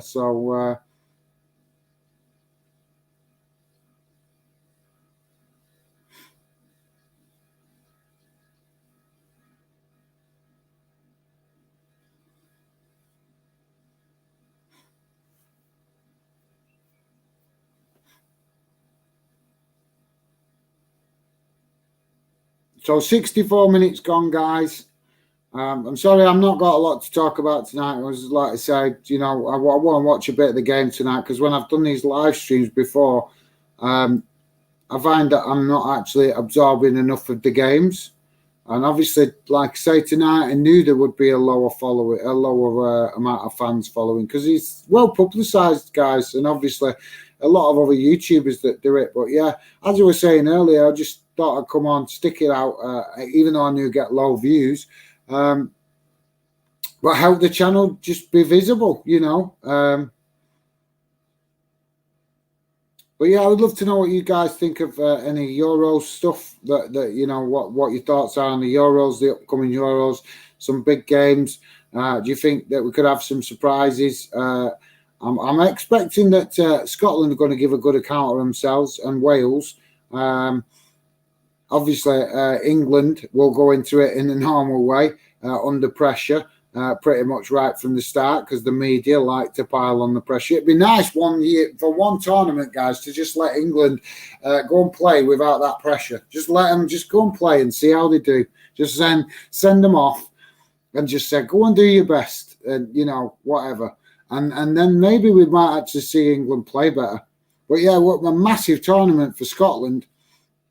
Scotland's first tournament for, I think it's 86, the last time they was in a tournament. Wales obviously have been in recent Euros, so they're familiar with being back in the thingy. I think the challenge for Wales now is to try and qualify for a World Cup, because I don't think they have qualified for a World Cup for a while, if I'm correct. I might be wrong, guys. I don't know. To be honest, I might be speaking out of turn there, because obviously it's hard to keep it fresh in the mind sometimes with the Euros and the World Cup, because it only comes around every 4 years.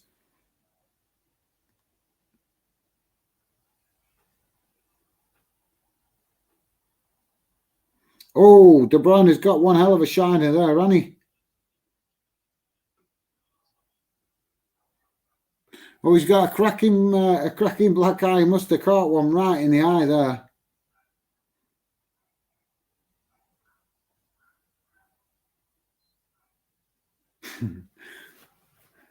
Chelsea fan, just showing a Chelsea fan kissing the badge there. So obviously, this is not looking great for Manchester City at the minute, is it?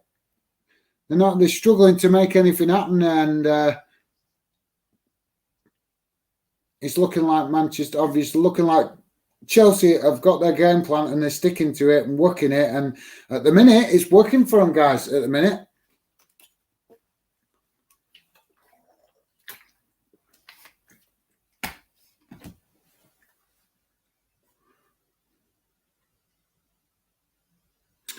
But yeah, like I was saying, guys, if you're interested, I was saying earlier, I'm doing some social media groups on Instagram. I've also discovered I'm going to try and set up a Twitter one, because I believe you can set up Twitter groups as well. So I'm going to have a look into that. I need to learn more about that before I can get that one going. So if you're on Twitter, you can drop us a follow on Twitter. I'll follow you back happily. But yeah, hopefully next season, maybe try and get something a bit more going on Twitter. But yeah, Chelsea just breaking forward there.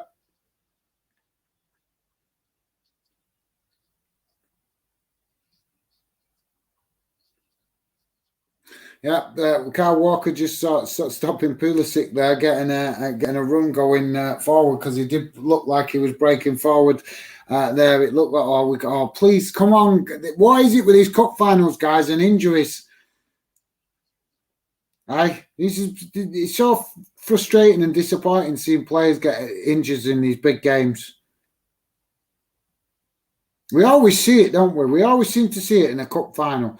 That there's always one or two players seems to be unlucky enough to pick up. They go all season managing to avoid anything, any serious injuries or anything like that. And then, comes to these big games and suddenly they start picking up final injuries. Maybe it's something in that, guys. Maybe it's like I was saying earlier, a little bit of it coming from the fact that, the desire and commitment that comes from players more. Maybe that's got something to do with it. Oh.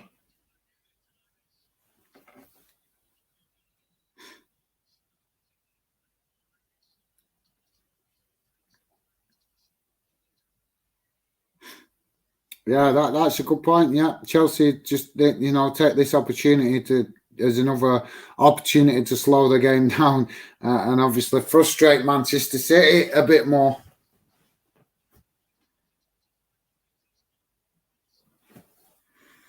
Oh, sorry guys, just having a quick stretch out.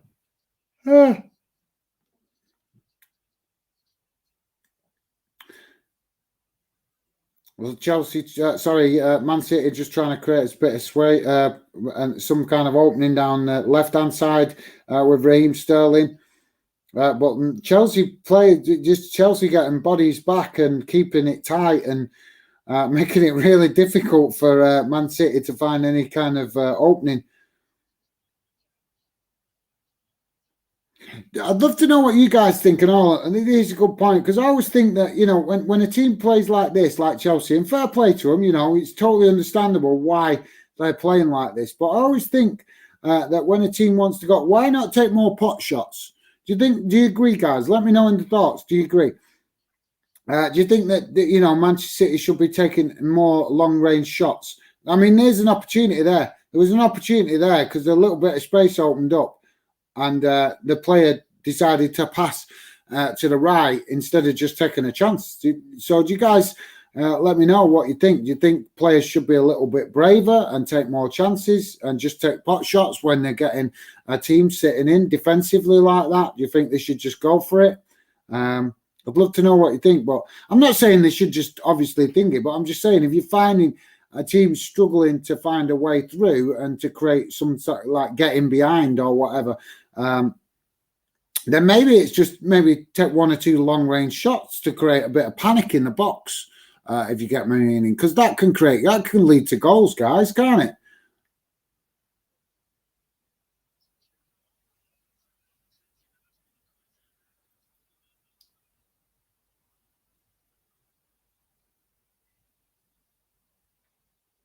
Oh, and Chelsea Chelsea breaking forward here.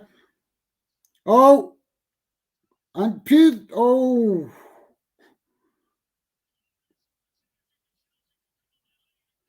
yeah. Chelsea just had the cracking opportunity to go 2-0 up.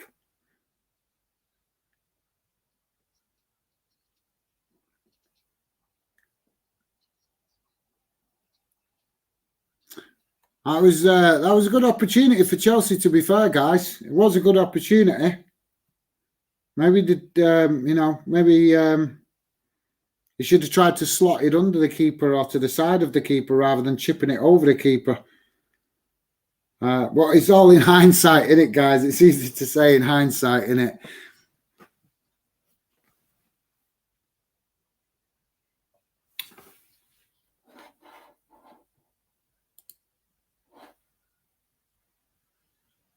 Oh, sorry, I missed one there. Stephen Allen, well, my prediction was well off. Can't see City getting 3 goals now. I wouldn't say can't. I mean, it doesn't look good. It definitely, I get where you're coming from, Stephen Allen, and I'd agree to a certain extent, but it takes one. That's all it takes. If they can score one, that can sometimes just create the domino effect.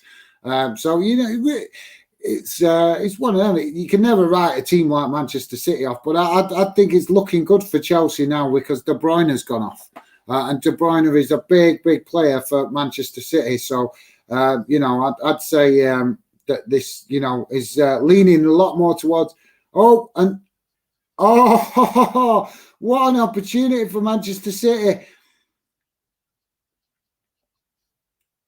So Sterling gets into the box, pulls it back, and I can't see. I think it was Jesus who got on the end of that then, but not quite. It eventually fell to a Chelsea player that cleared it. But that was so close, guys. That was possibly one of the best opportunities getting close to the box for Manchester City we've seen this half, because they've had, to be fair, they've had very, very little actual chances in front of, actually directly in front of the box. They've been coming in from the like, you know, a lot of out around the box, not actually getting in directly into the box. From my observation, anyway, guys. But yeah, sorry, Stephen Allen, my prediction was well off. Yeah, but like I said, mate, you can obviously potentially still. It only takes that one goal. We've seen it plenty of times that if one goal goes in, it can mean that 2 or 3 goals go in after that. So, you know, it's still 15 minutes left to go. Plus, obviously, I would expect there's going to be a fair bit of added time as well, because obviously we had the De Bruyne challenge, and I think there was another challenge that went on for a couple of minutes. So yeah, plenty of times potentially, yeah, but it's looking good for Chelsea now. Will Bertham, hi mate, how's it going? Just let us know, mate, what you're thinking of the game. Quite an interesting game. I was saying the first half was quite, 50-50, both clubs going at it, but the second half had kind of panned out how I expected, with Chelsea obviously, playing a bit more defensive, soaking up the pressure, letting City having plenty of possession, and then Chelsea trying to hit them on the counter-attack, and they've been doing that quite a bit in this second half. And then here comes the man I expected. It looks like Aguero's coming on. Will he work his magic? That's what we want to know. Is Aguero going to come on and spoil the Chelsea party? But yeah, how's it going, Will? Good to have you on, mate. Let us know if you got any info, any thoughts on the game, mate.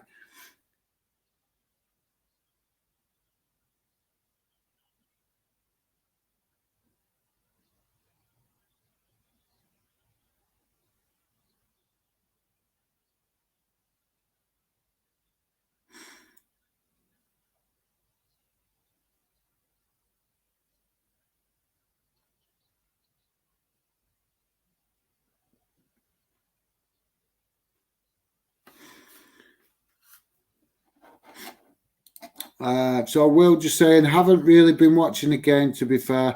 Yeah, mate, I've been watching a bit more of it tonight, to be fair, mate, because obviously the stream's been quiet, because I didn't expect a lot of views tonight, because it's, as you know, it's one of the biggest games of the season, and obviously well publicised, and a lot of YouTubers will be doing it as well. So I didn't expect a lot of fans to view tonight, but I did actually do this stream because I got asked by fans, would I do it? And the fans that have asked me never actually turned up. So it's all good. It's all a learning curve, sticking it out. I've seen plenty of other YouTubers quit when they've had low views, but I'm not a quitter.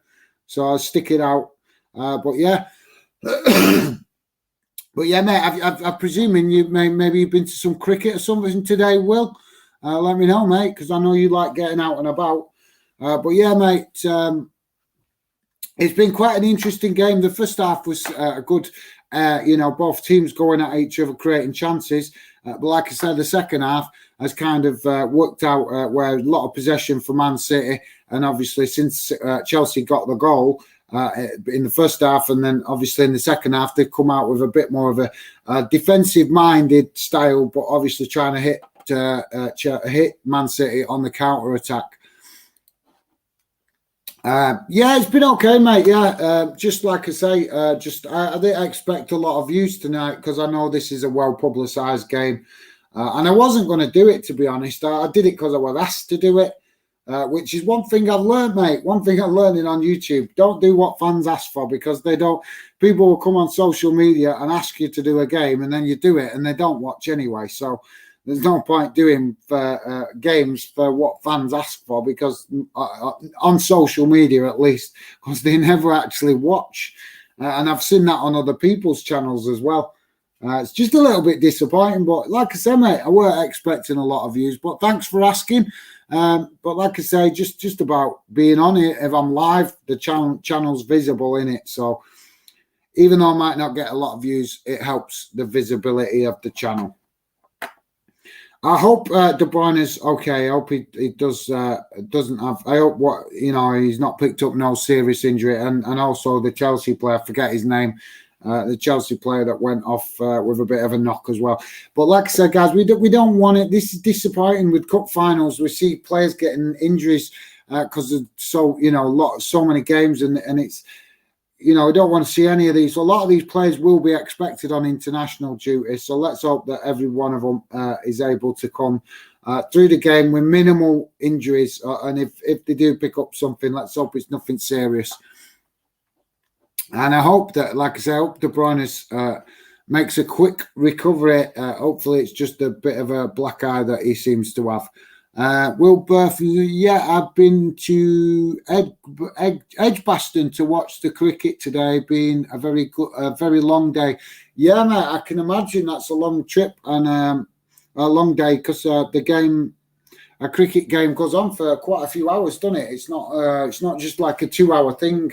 And obviously, I don't, as you know, mate, I don't really follow cricket, but I know when I'm listen to sports radio stations and they give you cricket updates and stuff. I know that they do say that the cricket can get called off for things like rain and stuff like that. So you can be sat around for an hour just waiting for the rain to stop so that the game can carry on. So I imagine being a cricket fan, that can be quite frustrating. But the weather's been quite nice today, to be fair. So I'm presuming there was no interruptions with the weather. So I hope you had a good time anyway, mate. Hope it went well, and hopefully your team. Like I said, I don't really follow cricket, but respect to you, you do, and I hope the game was good, and I hope your team won, mate. All I care about is no England players getting injured. I couldn't care less about who wins. Fair enough, mate. Yeah, fair enough. I'm not too bothered about this game, mate. I'm more worried about us getting embarrassed off Scotland because I'm telling you, they're going to be well up for it. That's what I'm worried about. I can't help but be worried about it. How England got embarrassed off Iceland a couple of years ago, so you can understand why I'm a little bit worried about facing the Scots. I love the Scots. I love Scotland, but obviously I'm English, so I want to see us win the Scots. At least I want to see Scotland do well in the Euros, but obviously I don't want them to win against England. But yeah, that's the thing I'm more worried about at the minute. I'm not expecting any major injuries concerns tonight, but I'm worried about Scotland, mate. They're going to come and try and spoil the English party.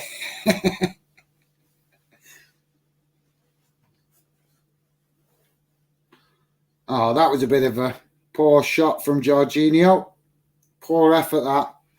I think a little bit of tiredness, maybe.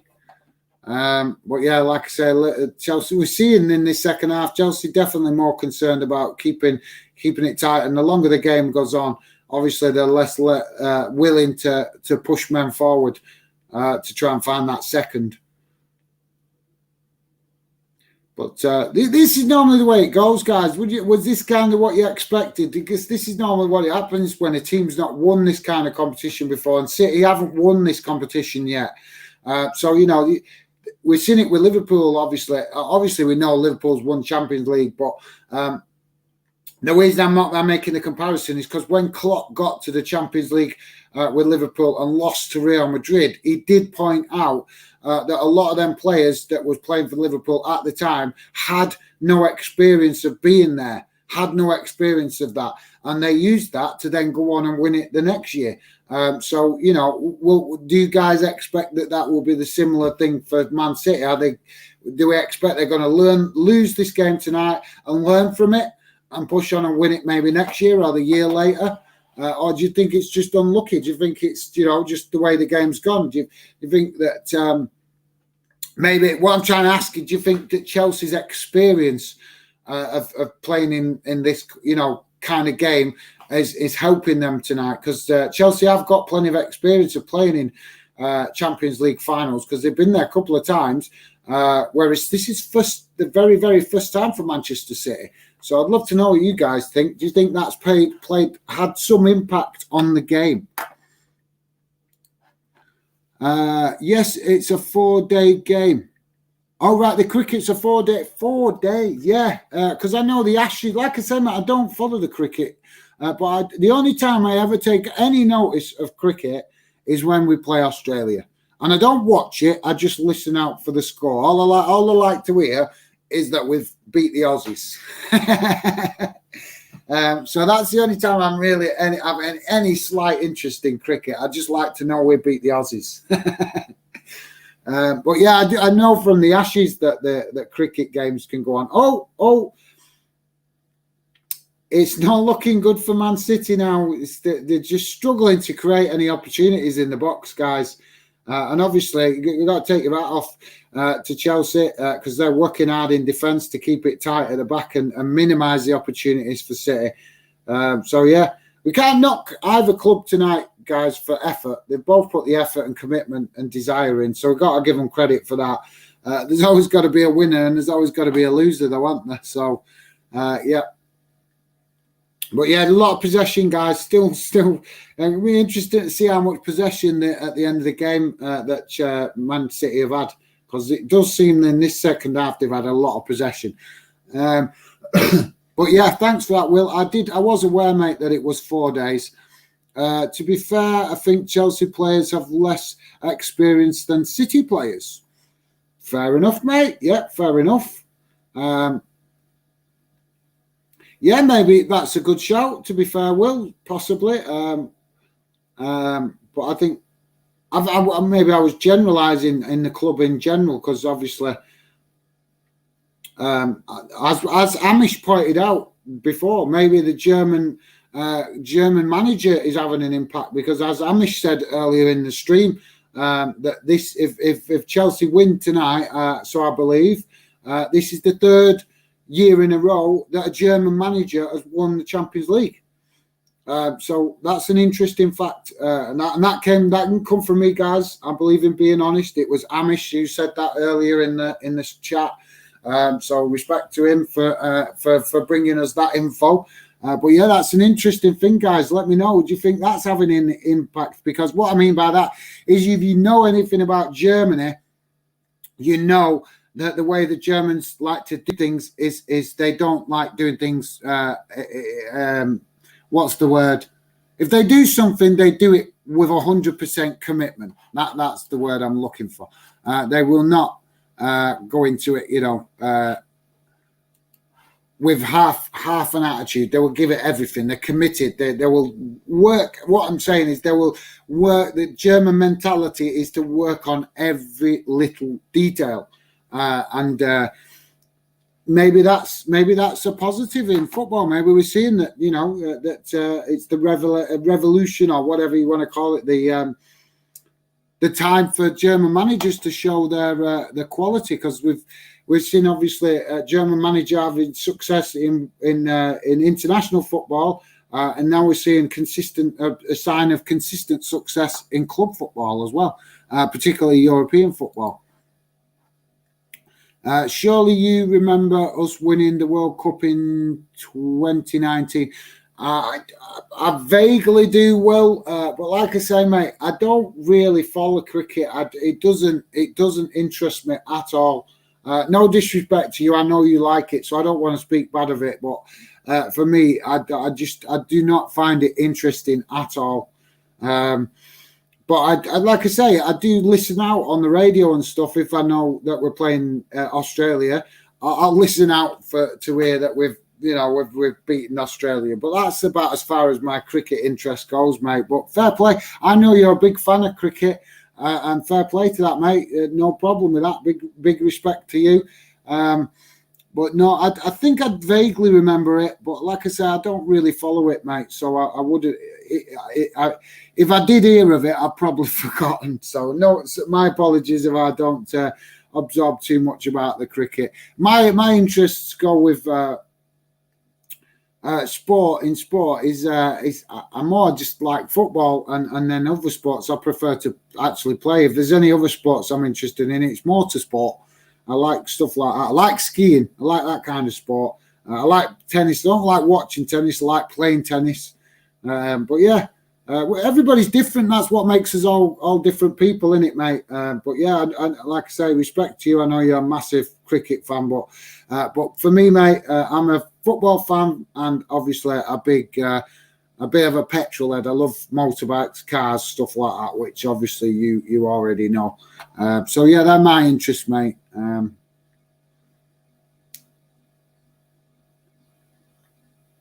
It's 1 minute, guys. 1 minute on the 89th minute now. So it's still Chelsea 1, Man City 0. And it's looking like it's the trophy is going to London. Let me know, guys. Do you think Chelsea deserve it overall? Do you think Man City have been a bit unlucky? Do you think they've not done enough? Love to know what you think in the comments. Oh.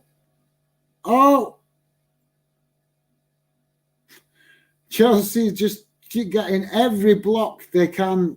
They're keeping City out big time. And you've got to admire Thomas Tuchel on the touchline. I've got, he's been encouraging fans to get on their feet and show support. And we don't see that really from Pep Guardiola. So respect to Thomas Tuchel because he is engaging with the fans. And I like seeing managers. I said it'd be a few minutes added on, guys. 7 minutes added on. So yeah, let me know, guys. Do you like seeing that? Do you like seeing managers engaging with the fans with their hands and encouraging fans? Let me know.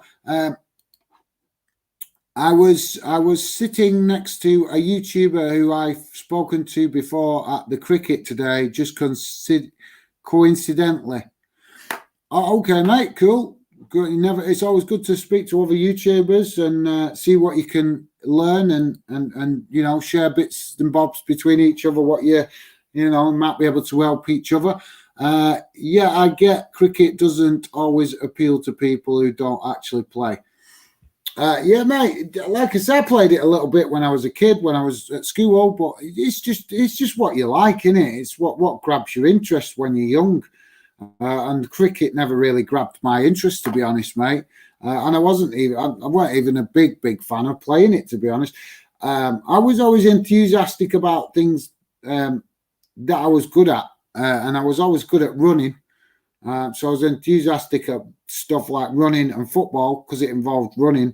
But no, cricket, no, I never really got into it, mate. It's just like I say, it's each their own. Respect you like it, but yeah, like I say, me personally, mate, I like just the only thing I'm interested in cricket is to know we beat the Aussies.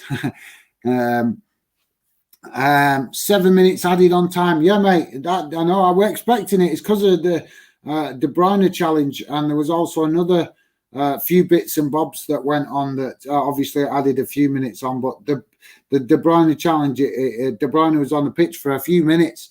They was worried, I think, whether he had concussion or something, so they didn't rush to lift him off the pitch. But it turned out that he was fine. So 5 minutes to go, guys, and Man City are really trying to pile on the pressure here to get an equaliser.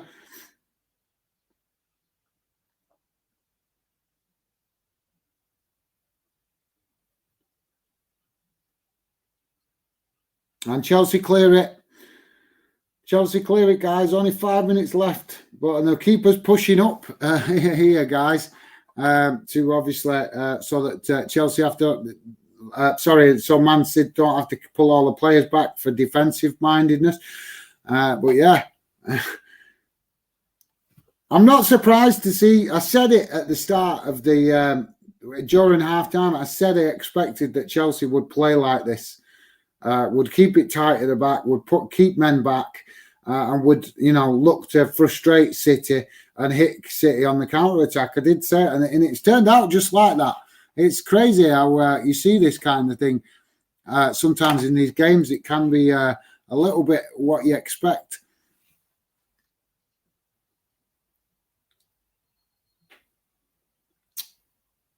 So we're 4 minutes, guys. 4 minutes left, and Chelsea have managed to get a free kick to give them a bit of relief at the back. But it's definitely looking good for Chelsea, and it looks like Man City's wait for a Champions League win could take a bit longer. That's what I love about Slavan Bilic. He will always had time for the fans. Yeah, mate. Yeah, to be fair, I've nothing against Slavan Bilic. He's a nice guy. I've seen a few interviews with him when he's done obviously some TV punditry stuff, and he seems a really nice guy and knowledgeable. But I think you need to get over that, mate, because you've got a new season coming up, and you know it's done. That's in the past now. You've had another manager, Big Sam. Apparently, I heard he's leaving. So, you know, it's a fresh start with a new manager. You've got to get behind whichever new manager is going to come in and move on from thinking about Bilic, because that's it's a long time since he's gone. It's been, you know, a good, I don't know, 6-7 months now. Something's good, about 6 months in it since he went. But yeah, he's a good manager, mate. I'm sure we'll see him back in another club. I'd love to know, Will, what do you think of not Mourinho? Have you heard the rumours about Pochettino potentially going back to Tottenham? What do you think of that, mate? Because I don't think it's going to happen, me personally, but I've seen quite a few newspaper reports in the last week claiming that it could happen. So yeah, I'd love to know your thoughts on that, mate. What you think of that? Do you think it's a possible, or do you think it's just paper talk? And also, you let us know, mate, what business you might expect for West Brom. Grab the opportunity while there's not many other fans in the chat, mate. Let me know what your expectation is for West Brom in the transfer window. Who would you like to see come in?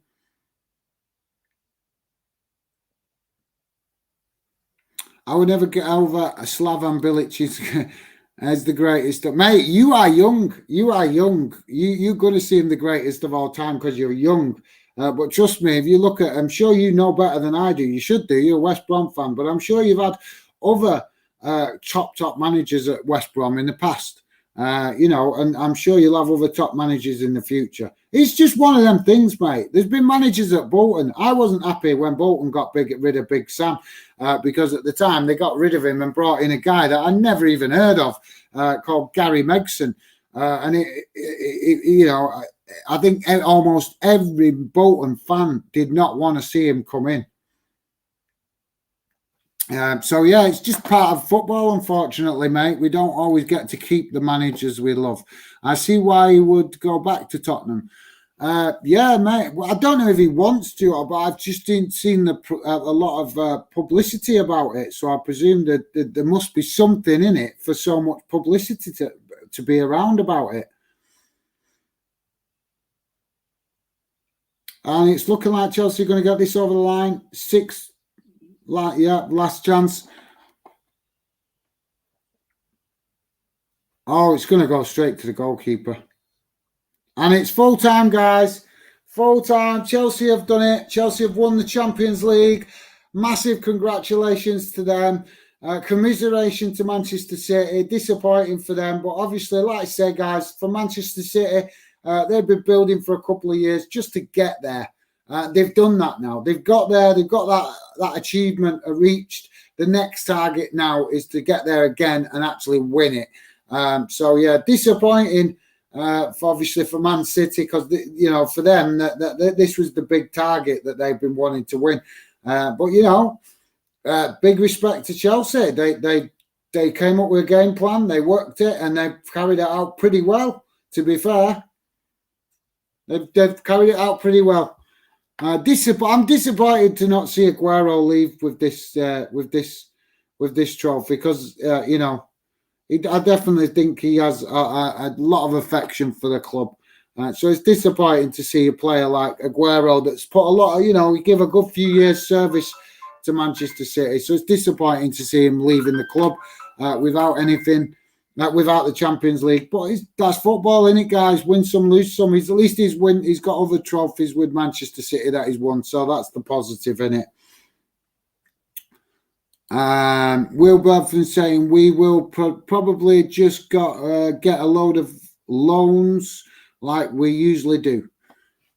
Do you think so, mate? You not think that maybe you know you're coming down, so maybe you know you could pinch one or two of the better players in the Championship that did well last season to maybe,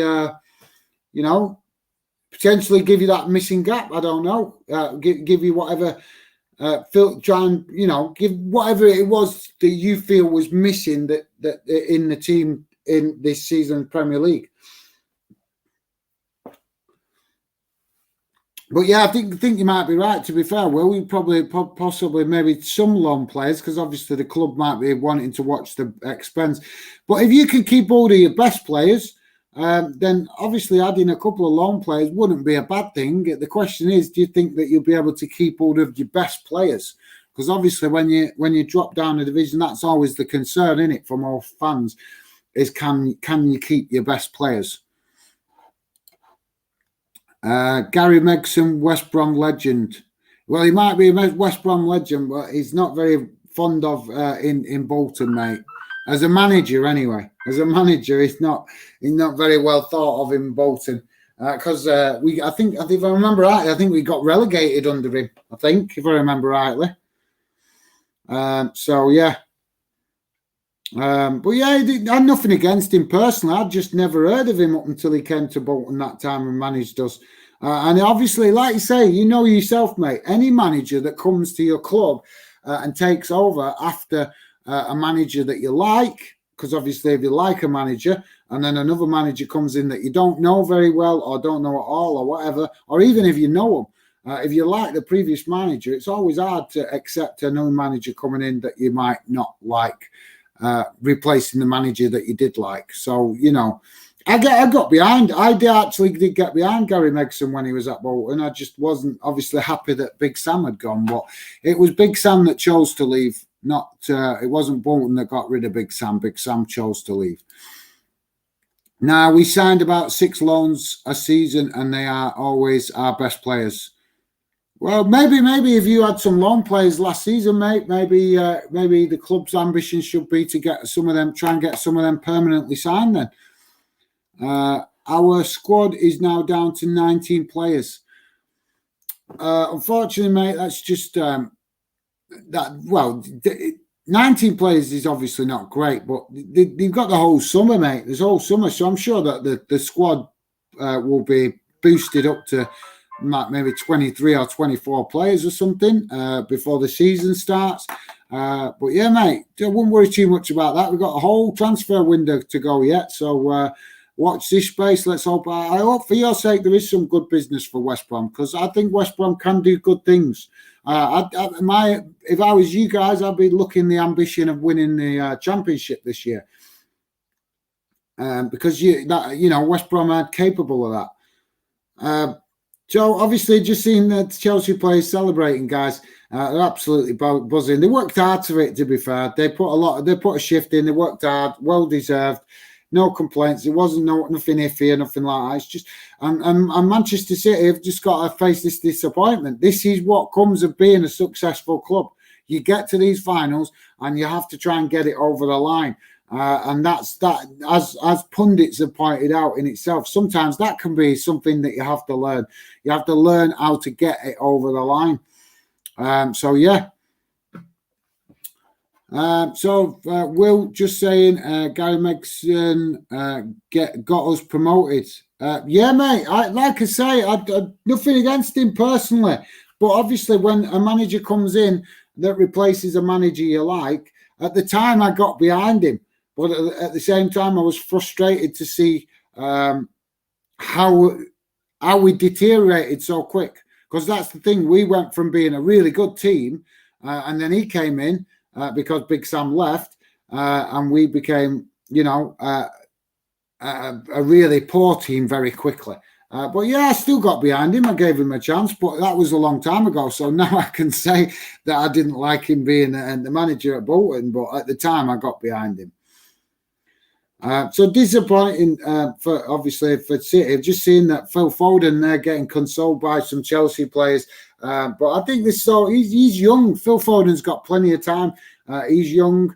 So he's got plenty of time to get a chance to get to another Champions League final. So yeah, guys. So, Will Burford just saying congratulations to Chelsea. Yeah, mate, massive congratulations to Chelsea. Fantastic achievement for them. They played really well, to be fair, and they worked their tactics. They had a game plan, and it worked. They stuck to it, and it worked. You know, this is, like I say, Man City have been working hard for the last couple of years to get to a Champions League final.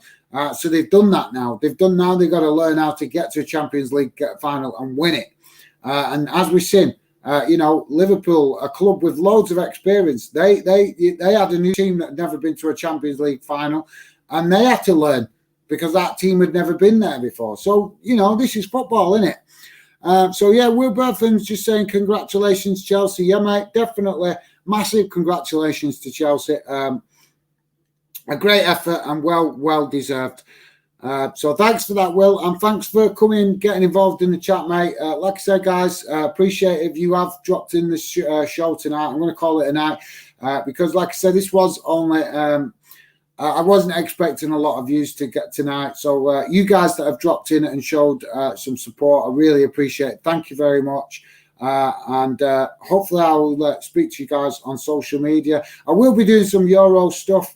And I'm going to be changing things a little bit as well, because I'm still going to do some live streams, but I'm not convinced that these live streams are helping enough.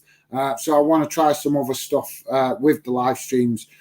Maybe not actually do match live streams. Maybe do post-match live streams instead. But yeah, that's all for next summer. For next season. Obviously, I did say I would do some streams during the Euros, so I will be doing that, guys. So stay tuned, guys. Keep your eye on the channel. Like I say, I will be scheduling some stuff, hopefully, for the Euros. So hopefully you guys will join me for that. But yeah, the pretty much the end of the season now, guys. I think we've got the League One and League Two playoffs still to come tomorrow on Monday. But apart from that, the season is pretty much done now. We're on to the Euros and obviously then on to the transfer window, which is going to be a big one this summer, guys, because obviously there were a lot of clubs that was very cautious last summer with all what was going on. So I think we could see a really interesting transfer window this summer. But only time will tell. But thank you very much for joining me, guys. Like I say, obviously I didn't expect loads of views tonight. So for those of you that did show up, I really appreciate the support. Thank you very much. Take care, and hopefully I will speak to you guys again in the not too distant future. Like I say, I will be doing stuff on the Euros anyway. So hopefully you guys stay safe and well out there. Take care, and I will speak to you guys again soon. Bye for now.